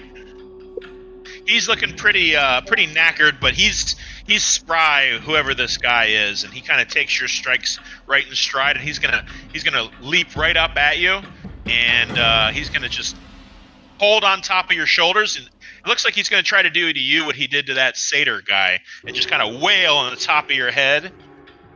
He's gonna do 2 strikes. One is an 18, the other is a 15.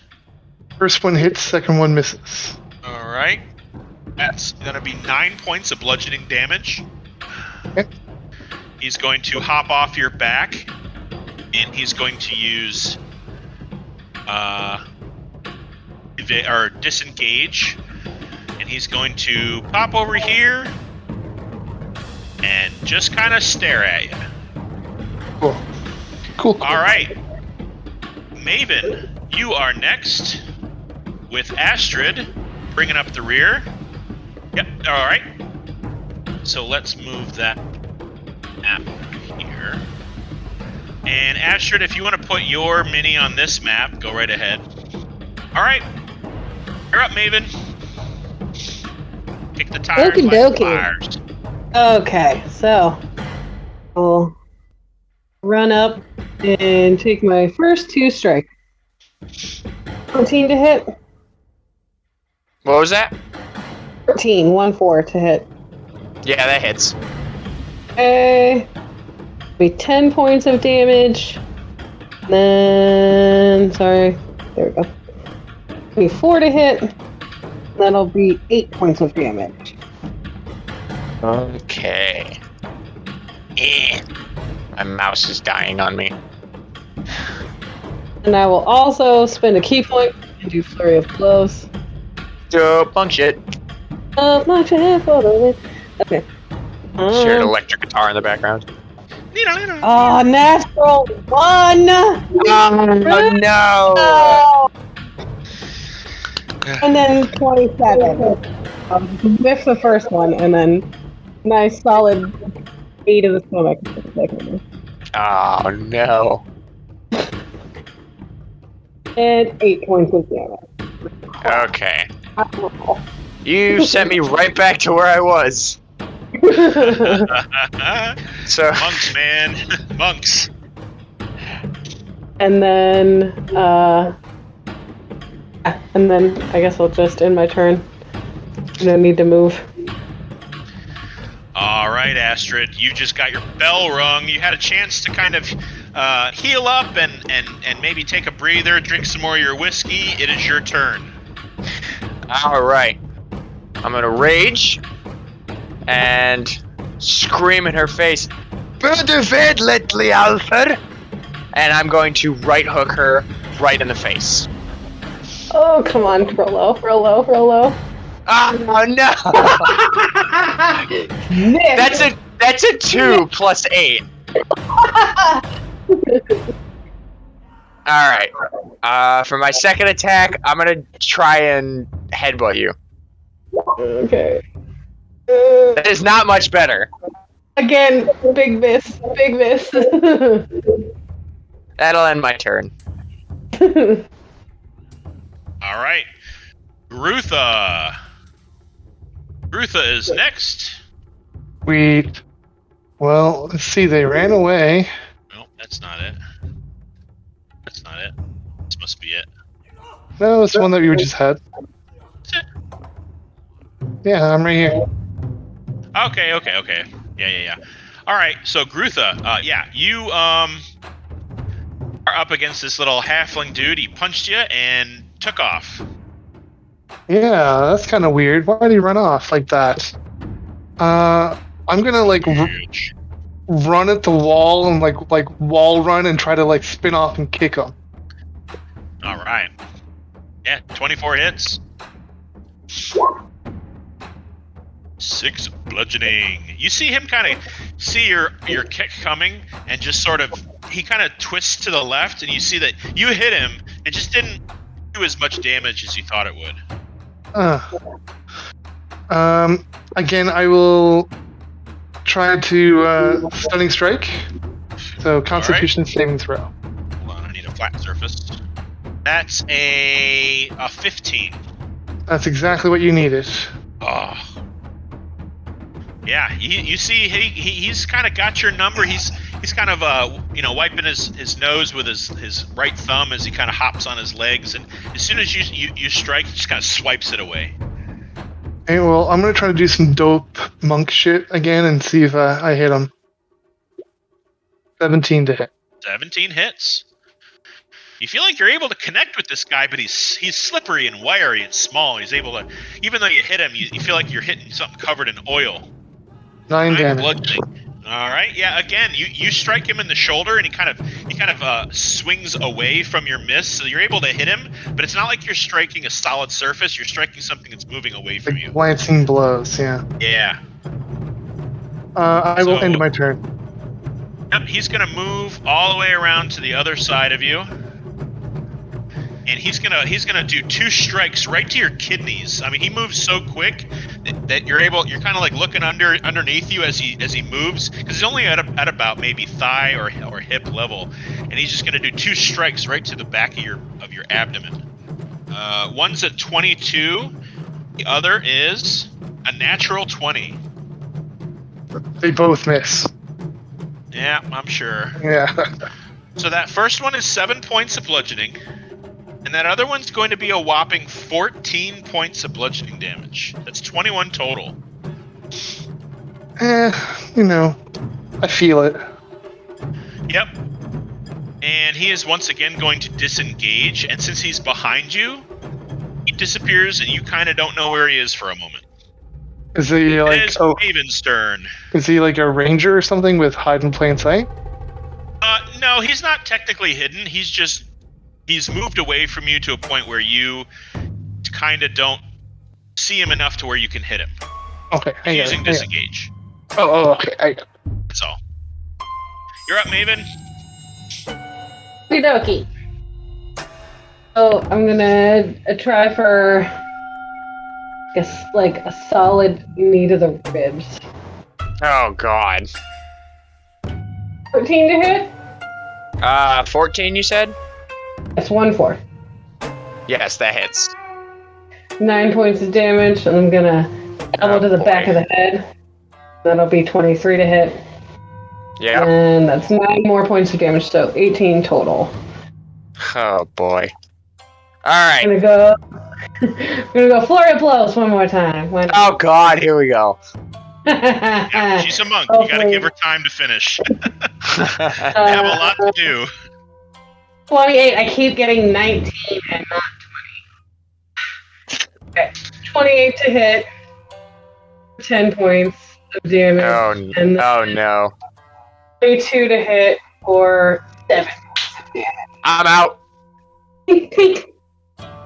Okay. Even with rage? Yep. These are Even with- okay. Even with rage, I'm out. Oh, jeez. I'm sorry. No, it's fine. I would apologize. I was not doing well to begin with, so. I mean, it's welcome to my world, Noah. This is what it's like fighting Maeven. But with a stagger and a stumble, you guys figure it's perhaps their fighting style, but their eyes cross, and Astrid falls flat back on their back and is knocked unconscious. Maeven, you advance to the finals.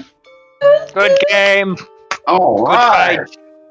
GG, bruv. However, we have one more fight. Grutha, it is your turn. You are up against the small halfling. Oh, that's not the right one. Why do I keep going to the wrong map. Okay, well, Grutha. I'm gonna run across the wall again and try to jump and hit him in the head. Oh, That's a I miss. missed. Well, I'll Need you to make a dex save. 30-20. Aha. Okay. So as your foot comes down in your Hammer of Moradin's fighting move, you see Nixon sees it coming and goes to grab your ankle, and you're able to kick out just in time. You felt him tug like he was about ready to kind of yank you down to the ground, but you're able to kick out of it. And I'll counter that by punching him with a fist of the face, uppercut him. Yeah. That is a straight hit.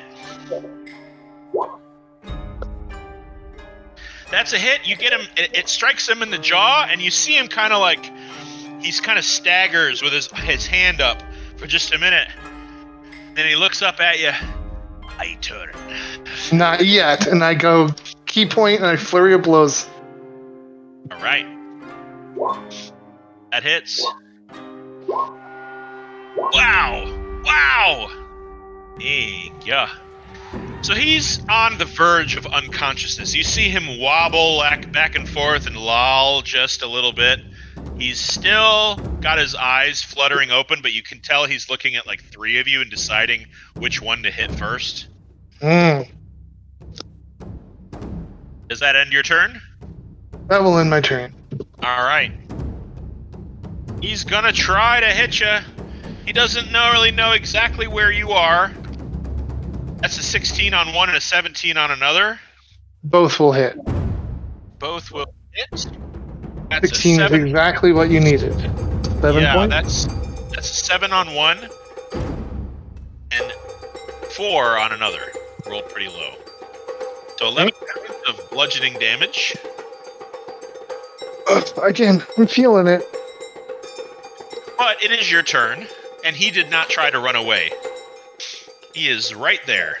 Let's see if I can end this. Oh, yeah.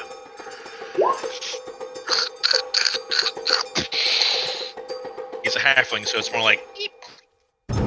Yeah, He's still up? Falls. Yeah, you strike him right in the face, and his eyes cross, and he falls straight down in like a sack of potatoes, and the whole crowd, yeah. Woo! Grutha, you look across the fighting arena, and you notice that Sister Maeven, looking somewhat battered and beaten herself, is standing on the edge of the fighting square. Maeven, you watch your colleague of sorts, who's been sort of guiding you around and talking, kind of speaking to you about business of the temple, just knocks this halfling straight out. Nice. Give her a wave. As the judges hold up your hands in victory over your opponents, bringing you together to fight in the final battle, a hush lulls over the cheering crowd. As a female drow in monk's robes holds her hands high, silencing the audience, she lowers them and speaks. You have all fought well and hard, some falling fast, others too stubborn to lose. But in the end, the final 2 contenders, Maeven and Grutha, find themselves at the final tier of this competition. However, in combat, we always strive to better ourselves through enduring challenges. And so, when you hear drums begin to beat, boom, boom, to test their mettle, Oh, shit. boom, and truly see who the new champion shall be, boom, boom, boom, boom, boom, boom, boom, boom. They shall face off against the current Ellington Classic and 3-time Fists of Fury champion in a 3-way battle of the ages. Yeah! You see the crowd going crazy and you can hear them all slamming their hands into the wood pylons and the outer fences. The wooden portcullis gate behind you, surrounding this portion of the outer walls, where it looks like there was an area for everybody to kind of suit up and stuff. There's a portcullis gate. It booms and bulges outward.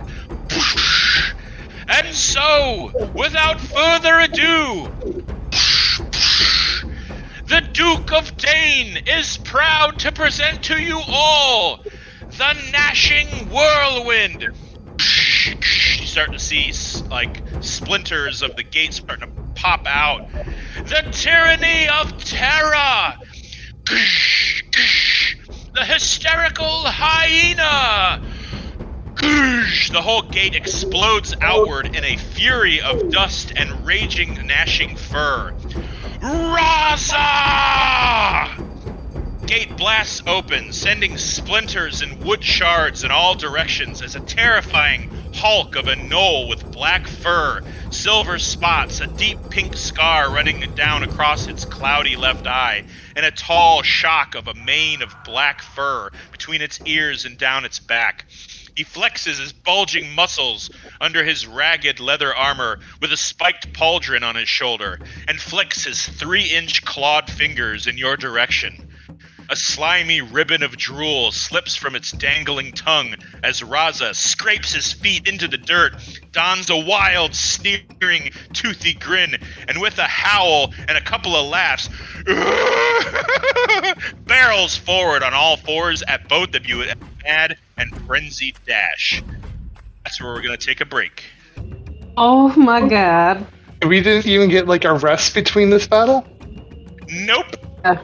Okay, well, awesome. Shit. I tell you what, because I'm a nice DM, I will give you both the use of hit dice. Just hit dice? Gotcha. Just hit dice.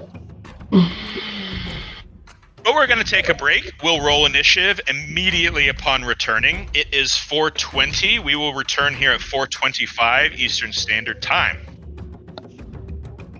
I would like to warn everyone I cannot stay long after the break. I do have to leave for work. Okay.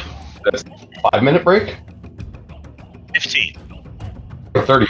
We'll be back at 4:25 Eastern Standard Time. So it's 4:20 now. Or, Yeah. excuse me, 4:35. There we go. Okay, All right. cool. Oh, 1, 2. All right, we'll see you then. One more. Okay. Are we back? We are back. Well, Si, senor. Mm-hmm. Here. Well, let's change this up just a bit.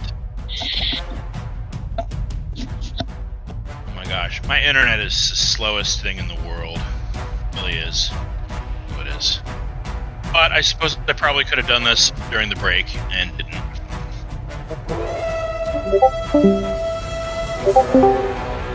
Okay. So, I'm gonna get rid of this dude. I need Maeven. I'll move you down here. Oop, not there. Need Maeven to place yourself right here. And these are gonna go away. And let's have you both. Let's have both of you roll initiative. Here's my thingy. There he is. Not good. But I'm healed up a little. There we go. He's a big boy. Ow, ow, ow!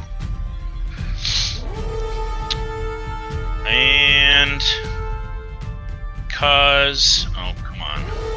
No, I like how the dice roller sits over pictures of everybody, and now I can't really to the bottom of the thing and go to advanced rolling options.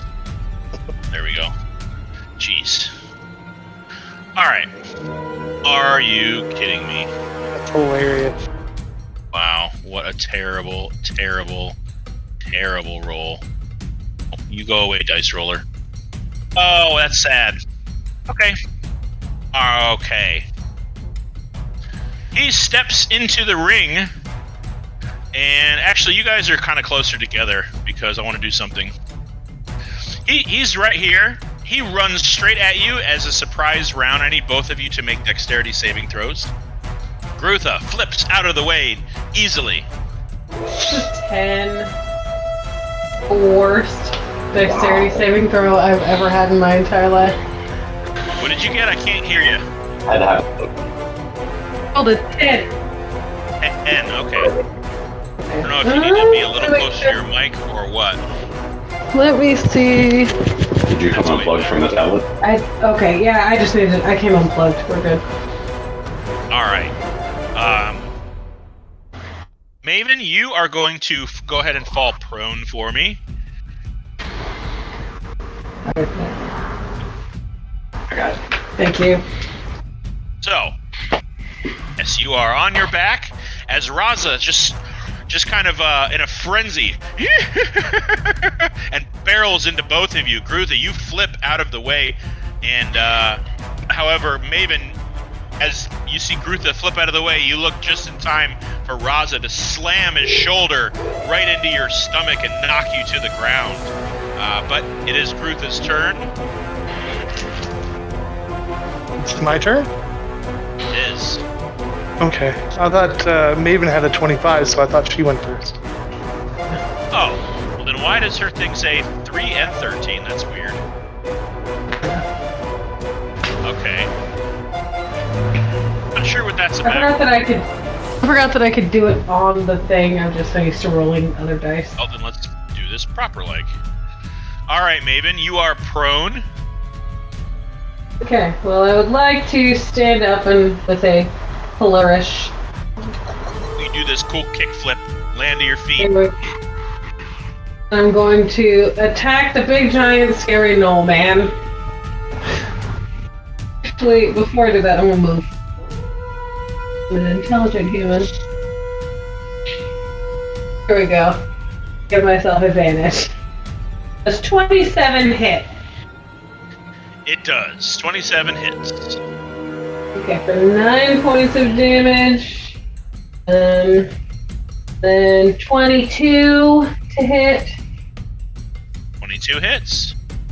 7 points of damage, and then I'm going to just take my bonus action, take the extra attack. Alrighty. 4 to hit, and 9 points of damage. 9 more points of damage.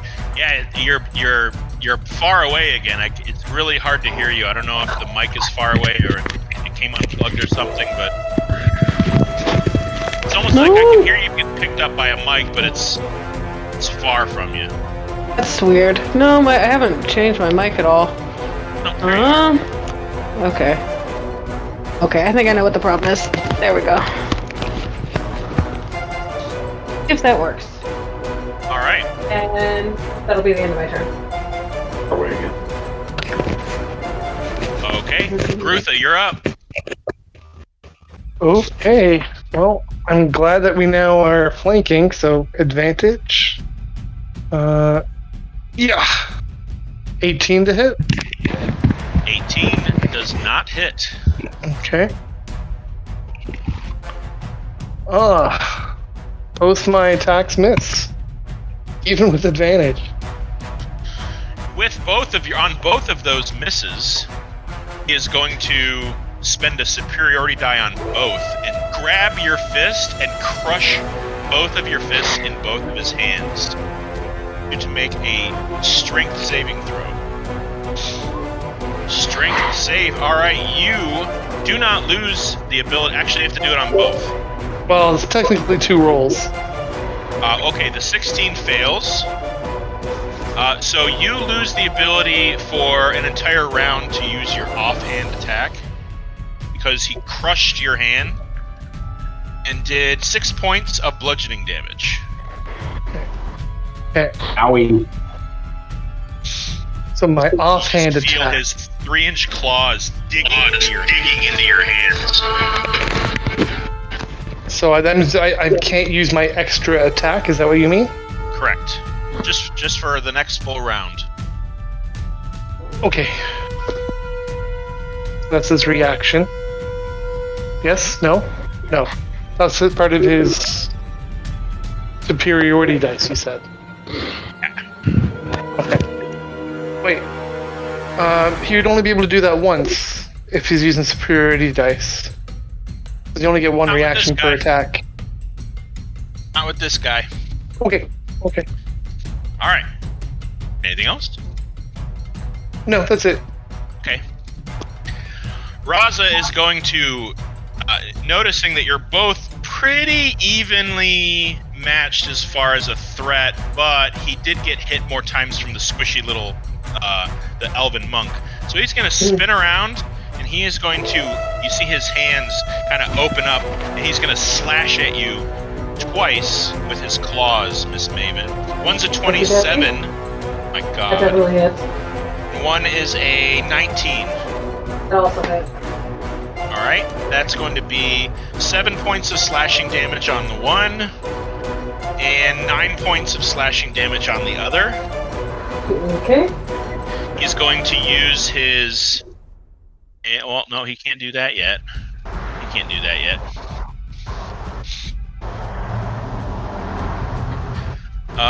As a bonus action, he's going to... You hear him start to giggle to himself. And it gets louder and louder and louder and rises in pitch. It starts to get into your head. I need both of you to make a wisdom saving throw.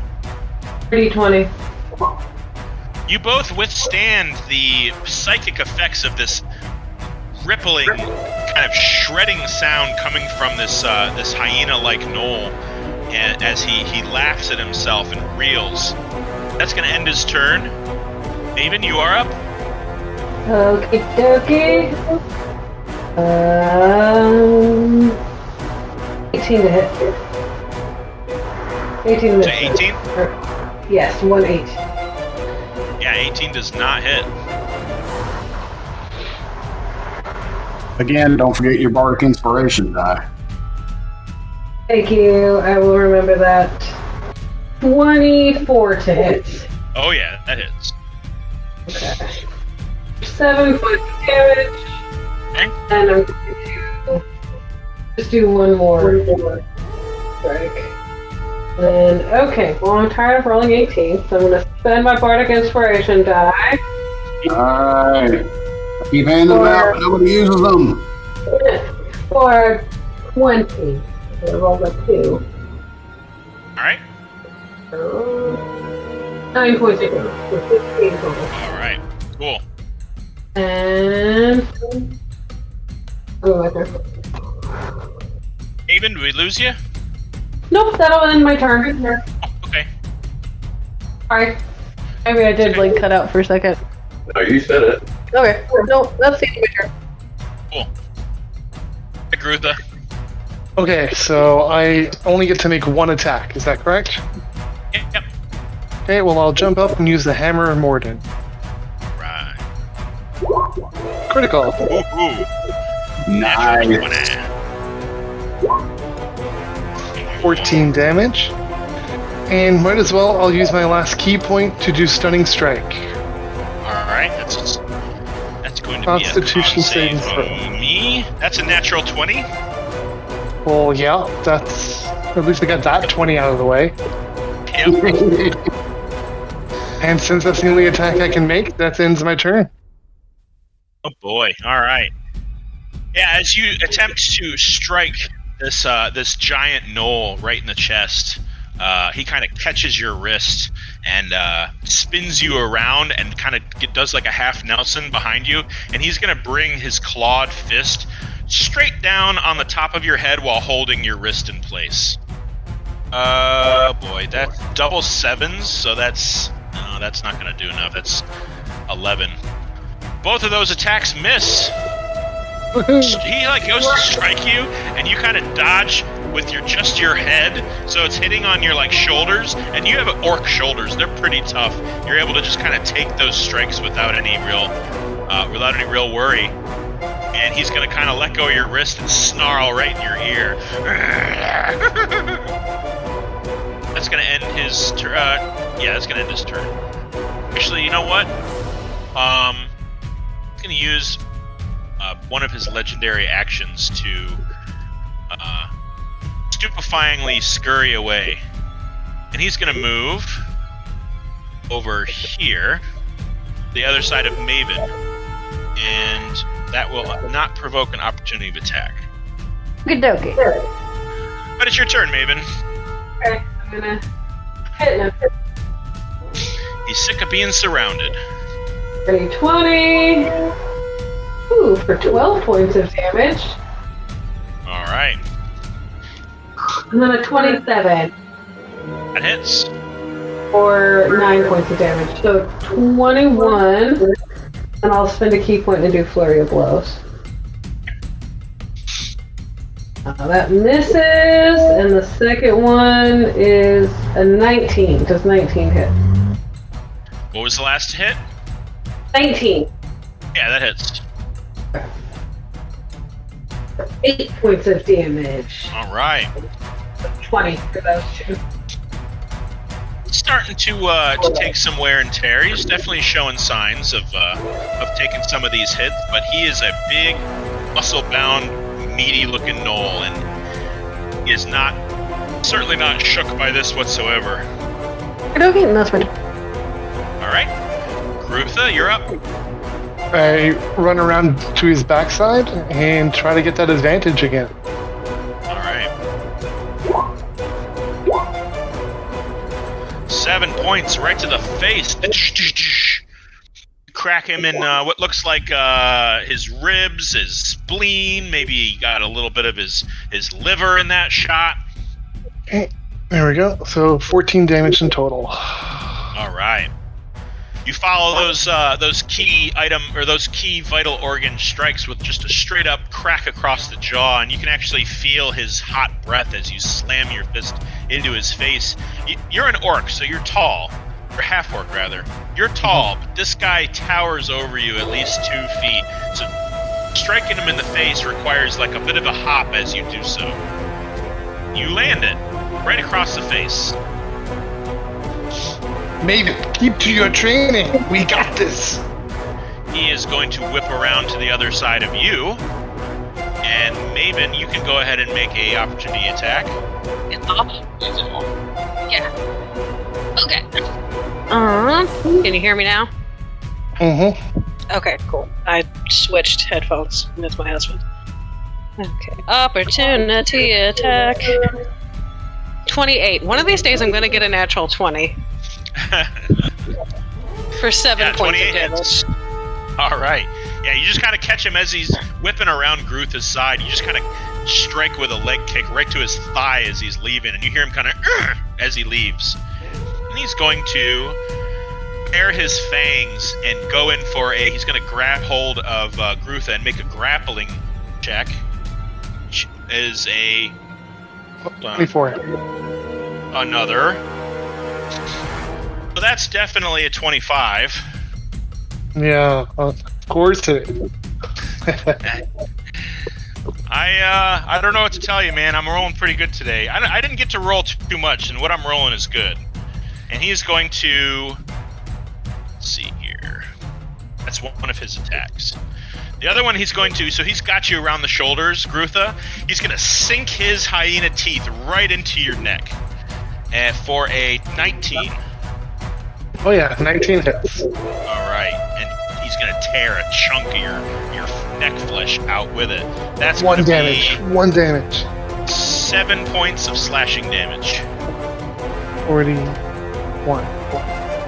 And I need you to make a Constitution saving throw, as you are now bleeding.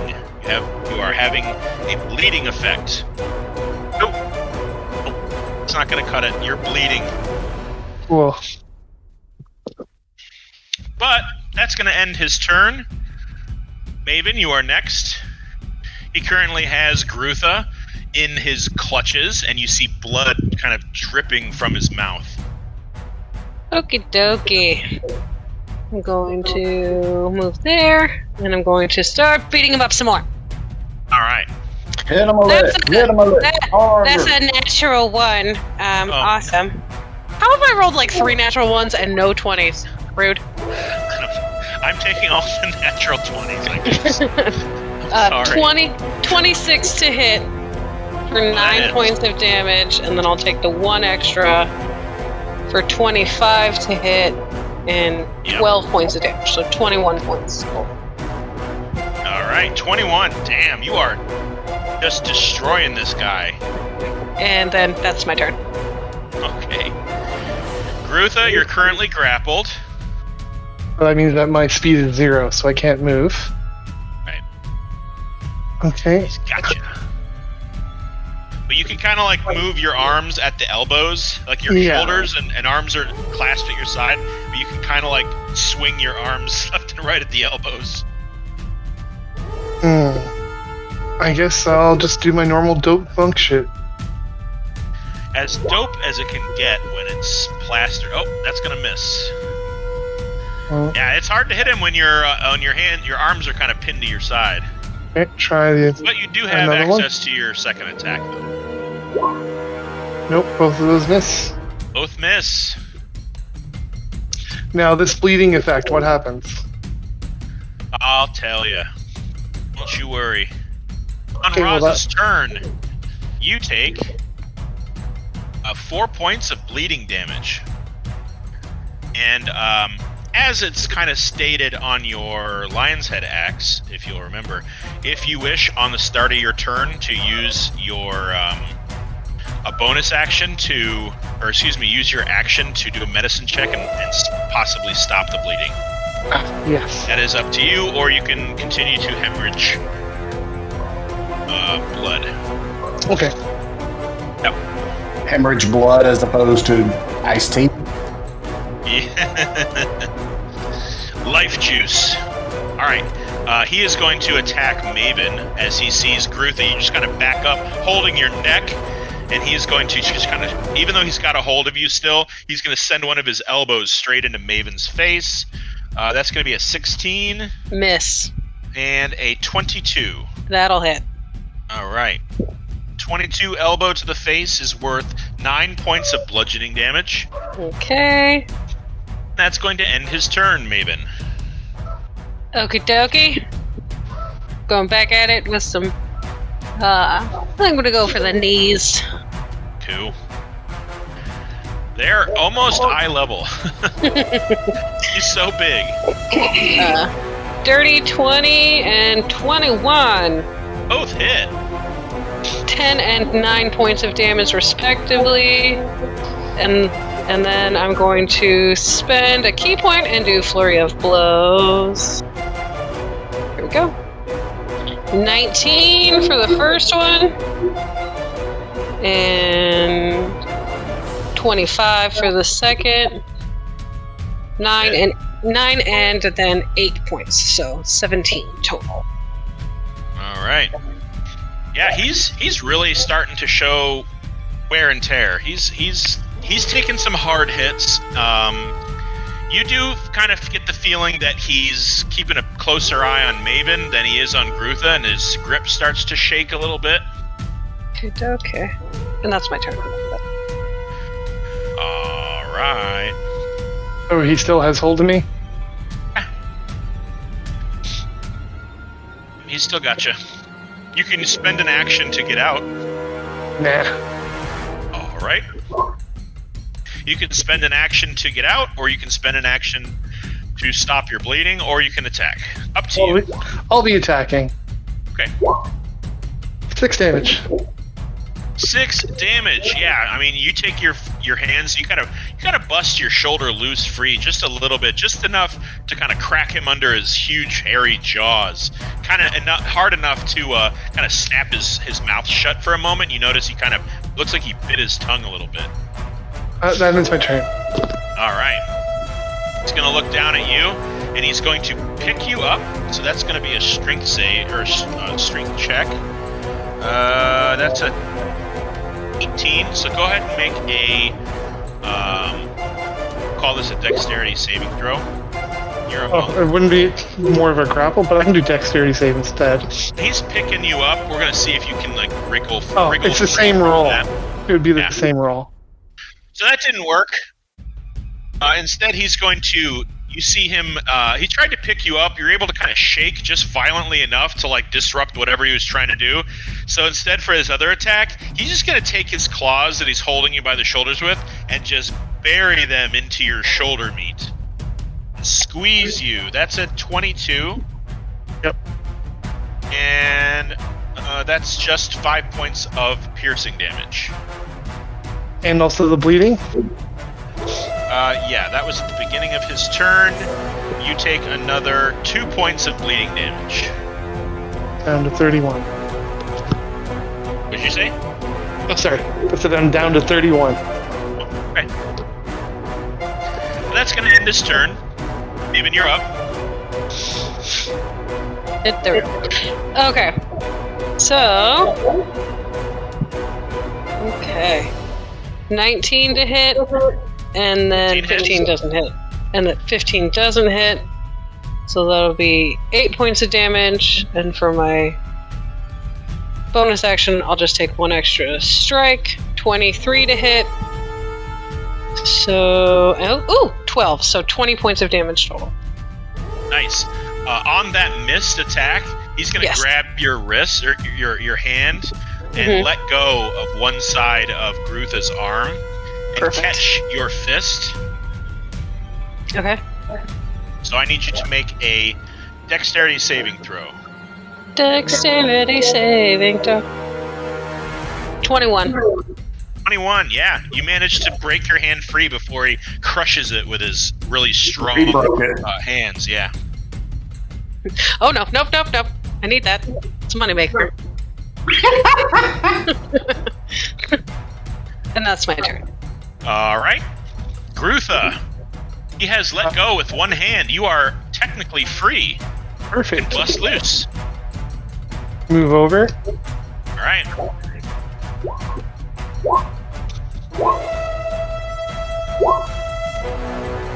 18 points of damage in total. 18. One after another. A bunch of flurries of strikes to his abdomen, followed up by a really strong kick to the side. You kind of hear a crunch under his heavy furred body. You're going down, Mutt. And my turn. All right. At the end of your turn, he's gonna hear you say that, and you hear him. And you all hear that cacophony of sound again. I need you both to make wisdom saving throws. 19. 15. Your next attack is at disadvantage as this cacophonous laughter from this hyena-like creature gets inside your head and almost makes you dizzy. So your next attack is going to be at disadvantage, regardless of flanking. And while in your stupefied stance, he's going to turn to you, and you see him bare his claws. You're going to take another 5 points of bleeding damage, and he is going to bury both of these slashing strikes right at your torso. One is a natural 1, the other one is a 24. The 24 will hit. Yes, it will. For 11 points of slashing damage. But thus endeth his turn. It is Maeven's go. Okie dokie. 17 doesn't hit. Nope. 21 does hit, though.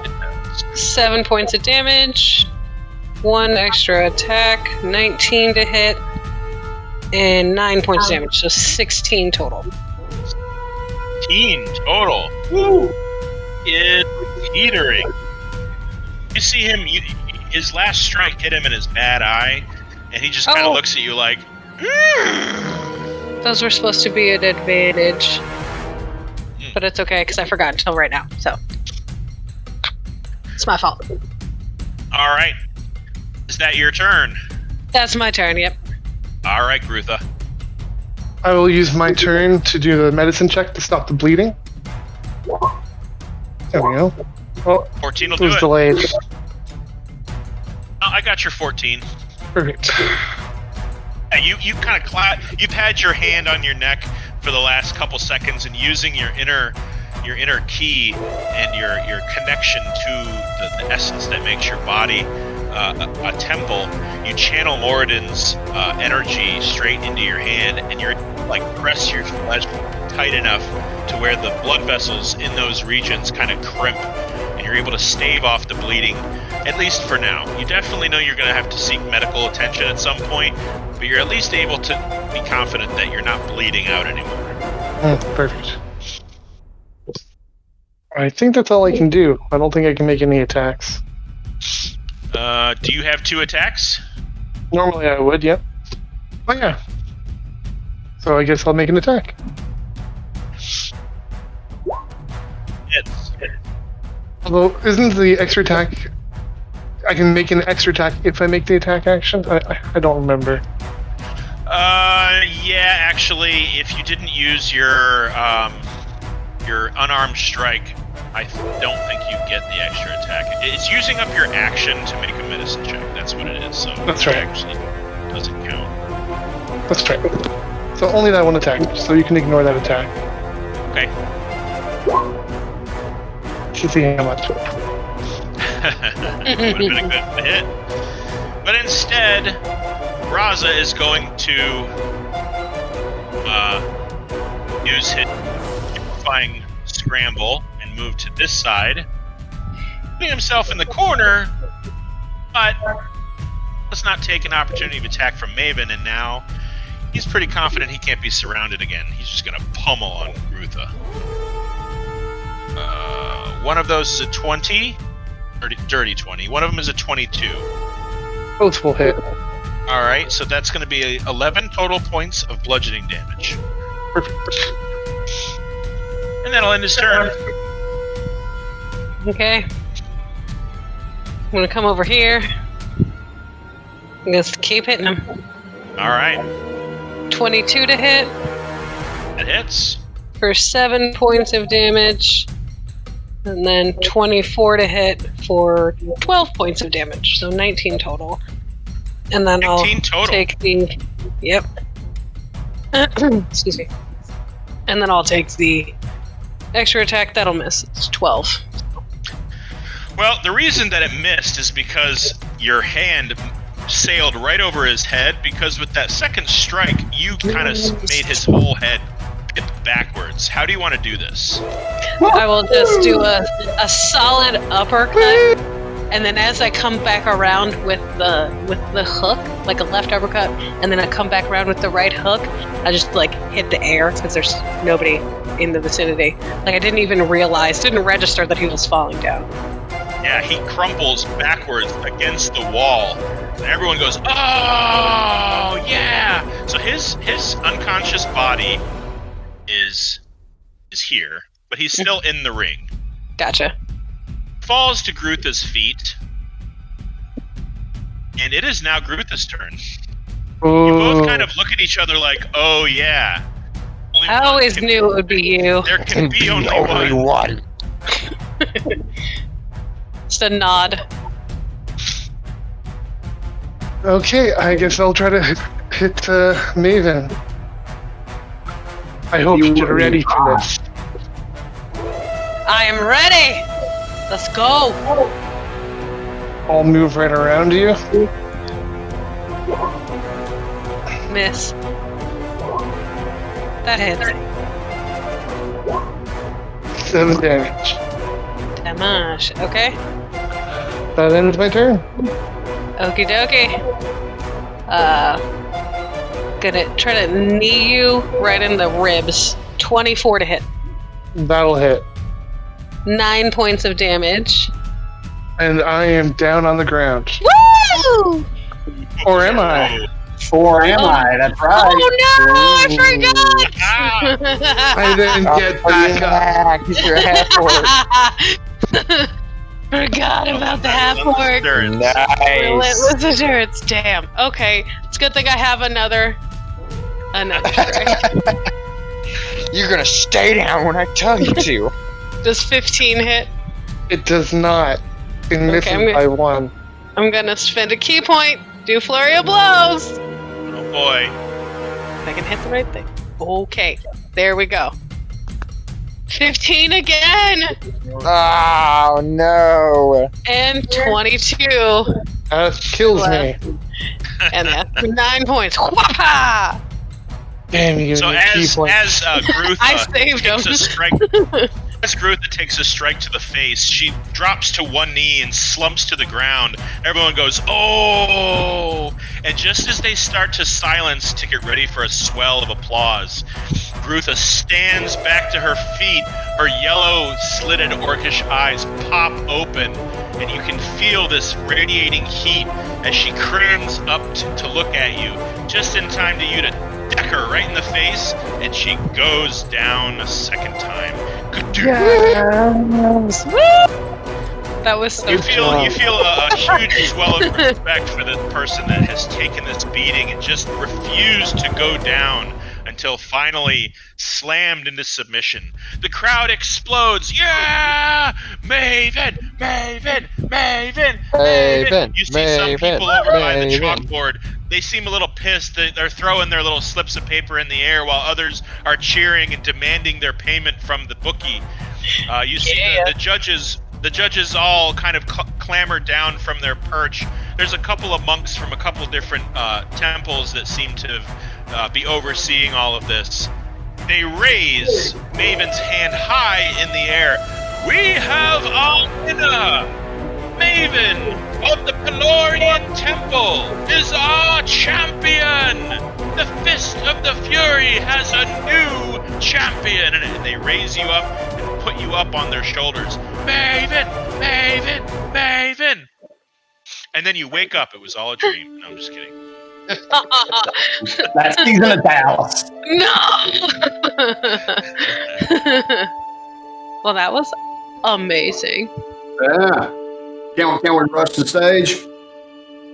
Yeah, there's room for everybody. They all kind of surround her and present you with your sack of 400 gold pieces as the trophy or as the winning purse. And you see the drow monk who definitely in some way reminds you of the friend you once knew, although there's obviously no family relation. It's just that she's a drow and she's a monk. And she kind of gives you a subtle nod and hands you a scroll. Thank you. I'll open it. It is a so you open this. It's a large scroll. It's about 2 feet wide, about 4 feet long. And as you're kind of being hoisted up and you're slowly, gently let down, you notice that it is what looks like a set of maneuvers drawn out in kind of like a way that you can follow along with your hand and leg movements. And it's new technique that you've never really known existed before. But you get the feeling that with some practice, you might be able to incorporate this into your move set. And it's called Paralyzing Strike. Ooh. So fired up. Okay. I don't exactly know how it works yet, but you're like, oh, this is taking lead from the wide stance, and you're like, oh, the finger grip is that way, and it's not really a strike as much as it's like a pressure point application. Mm-hmm. And so even more dope monk shit. Yeah. That's your prize is 400 gold and a new technique that you must now study and practice. I am into it. Yep, that I can now use against you. Oh no. Will you send me the stuff about it? I sure will. Thank you, my dear. Awesome. Posted the paralyzing strike in chat. Awesome. Sorry? Okay. I posted the paralyzing strike in chat. Johnny That's Cage good. is real good at that one. Oh. It's good shit. Alrighty, on this excellent note, I'm afraid I must depart. Aw, okay. Thanks for playing, Noah. No worries. What All date right. do we agree on the next session was the 24th? No, the next session is going to be the 10th. The 24th we are going to skip. Okay. Alright, then I will see you all on the 10th. All right. See you, bud. Bye. Have a Bye-bye. good day at work. I'll definitely see you much sooner than that, bud. Bye, everybody. Bye. Take care. So, Axton, Kravish, Koza, who is just kind of like taken aback by all of these city folk and their melee battles they like to involved with. Just kind of strike him as wholly unnecessary and a little too violent for his taste. But he's kind of weaving in and out of the crowd, taking it all in. But Kravish, you're right next to Maeven when she receives her her trophy. Axton, you're also there. You're more interested in your winnings, of course, than sticking around here too long. Baranor, you're also on the periphery, just kind of taking it all in. For the moment, the day is yours. The crowds are kind of really kind of not quite giving Maeven the space that she prefers or is used to, as they're all kind of slapping her on the back and wishing her congratulations. And at this point, the day is kind of yours. What would you all like to do? First off, I'm going to cast Healing Word on Maeven. Yeah, you can definitely use that.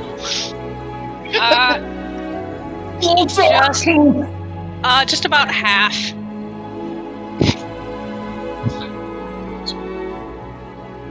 Ooh, you get 8. Woohoo! Plus another 11. Nice! Thank you!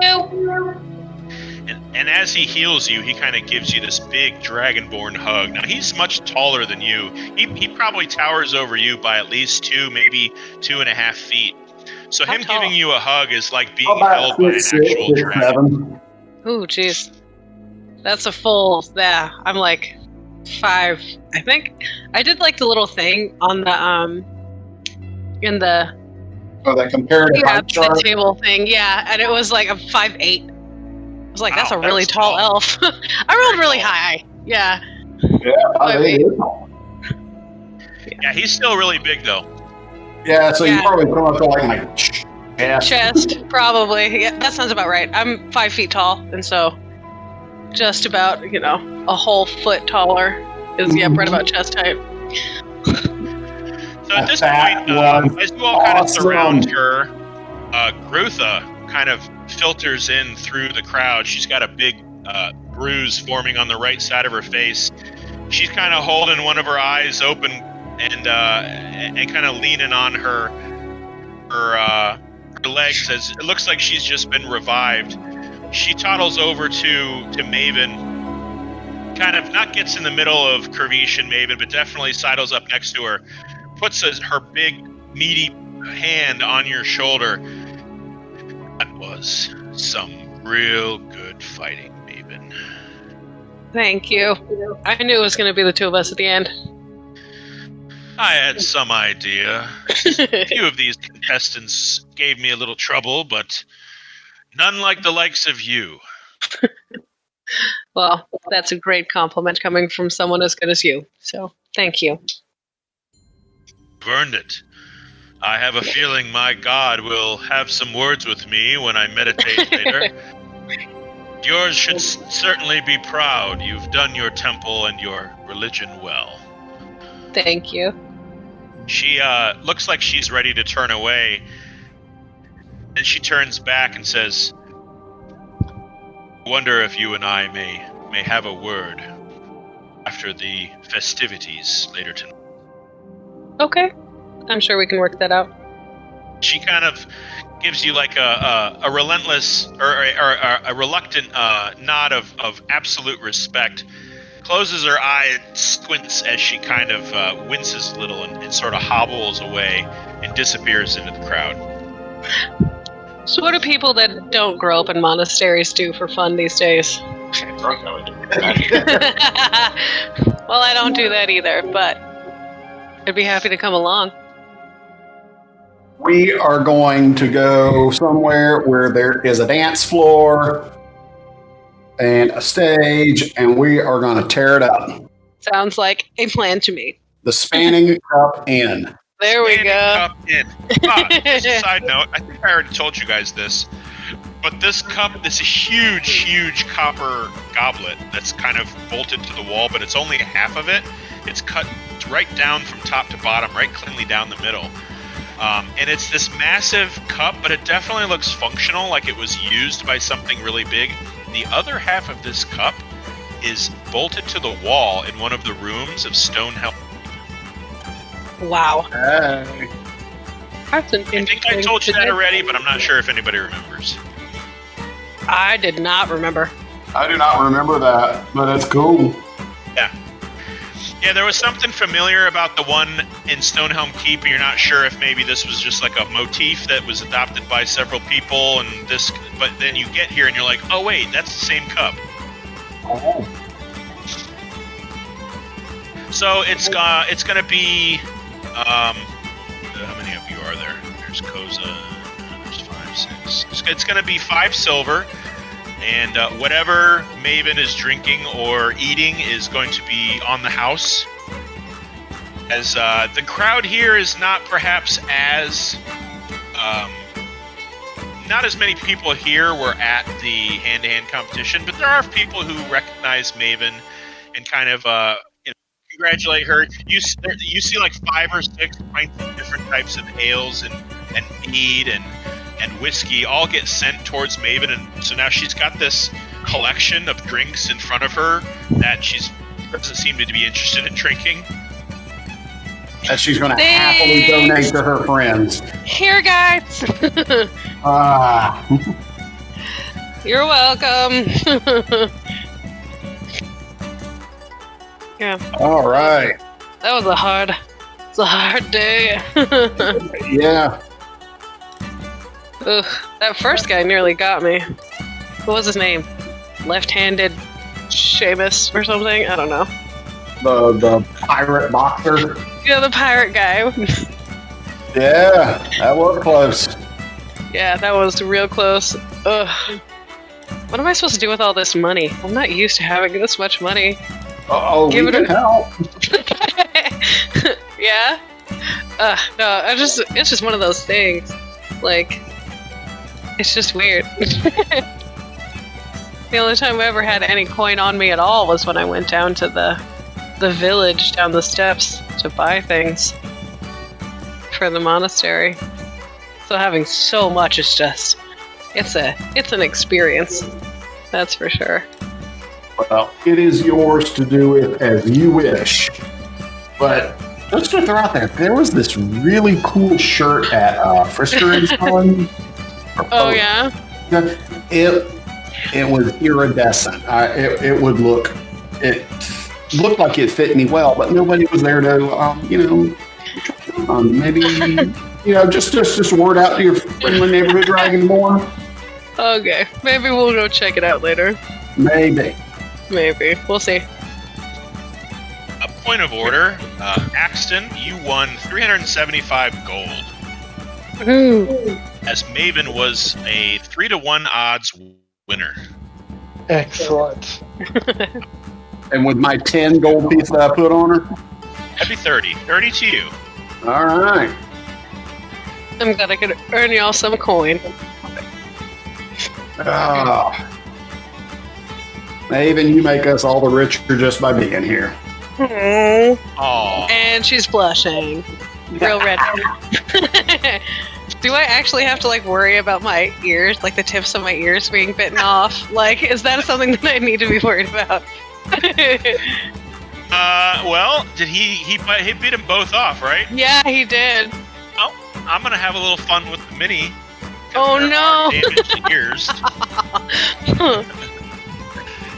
You got healed, so it's like the bleeding stopped, but there are definitely chunks missing from your earlobe. Oh no! And there are magical ways to repair missing limbs, so I would say there's definitely ways to replace and repair missing earlobes.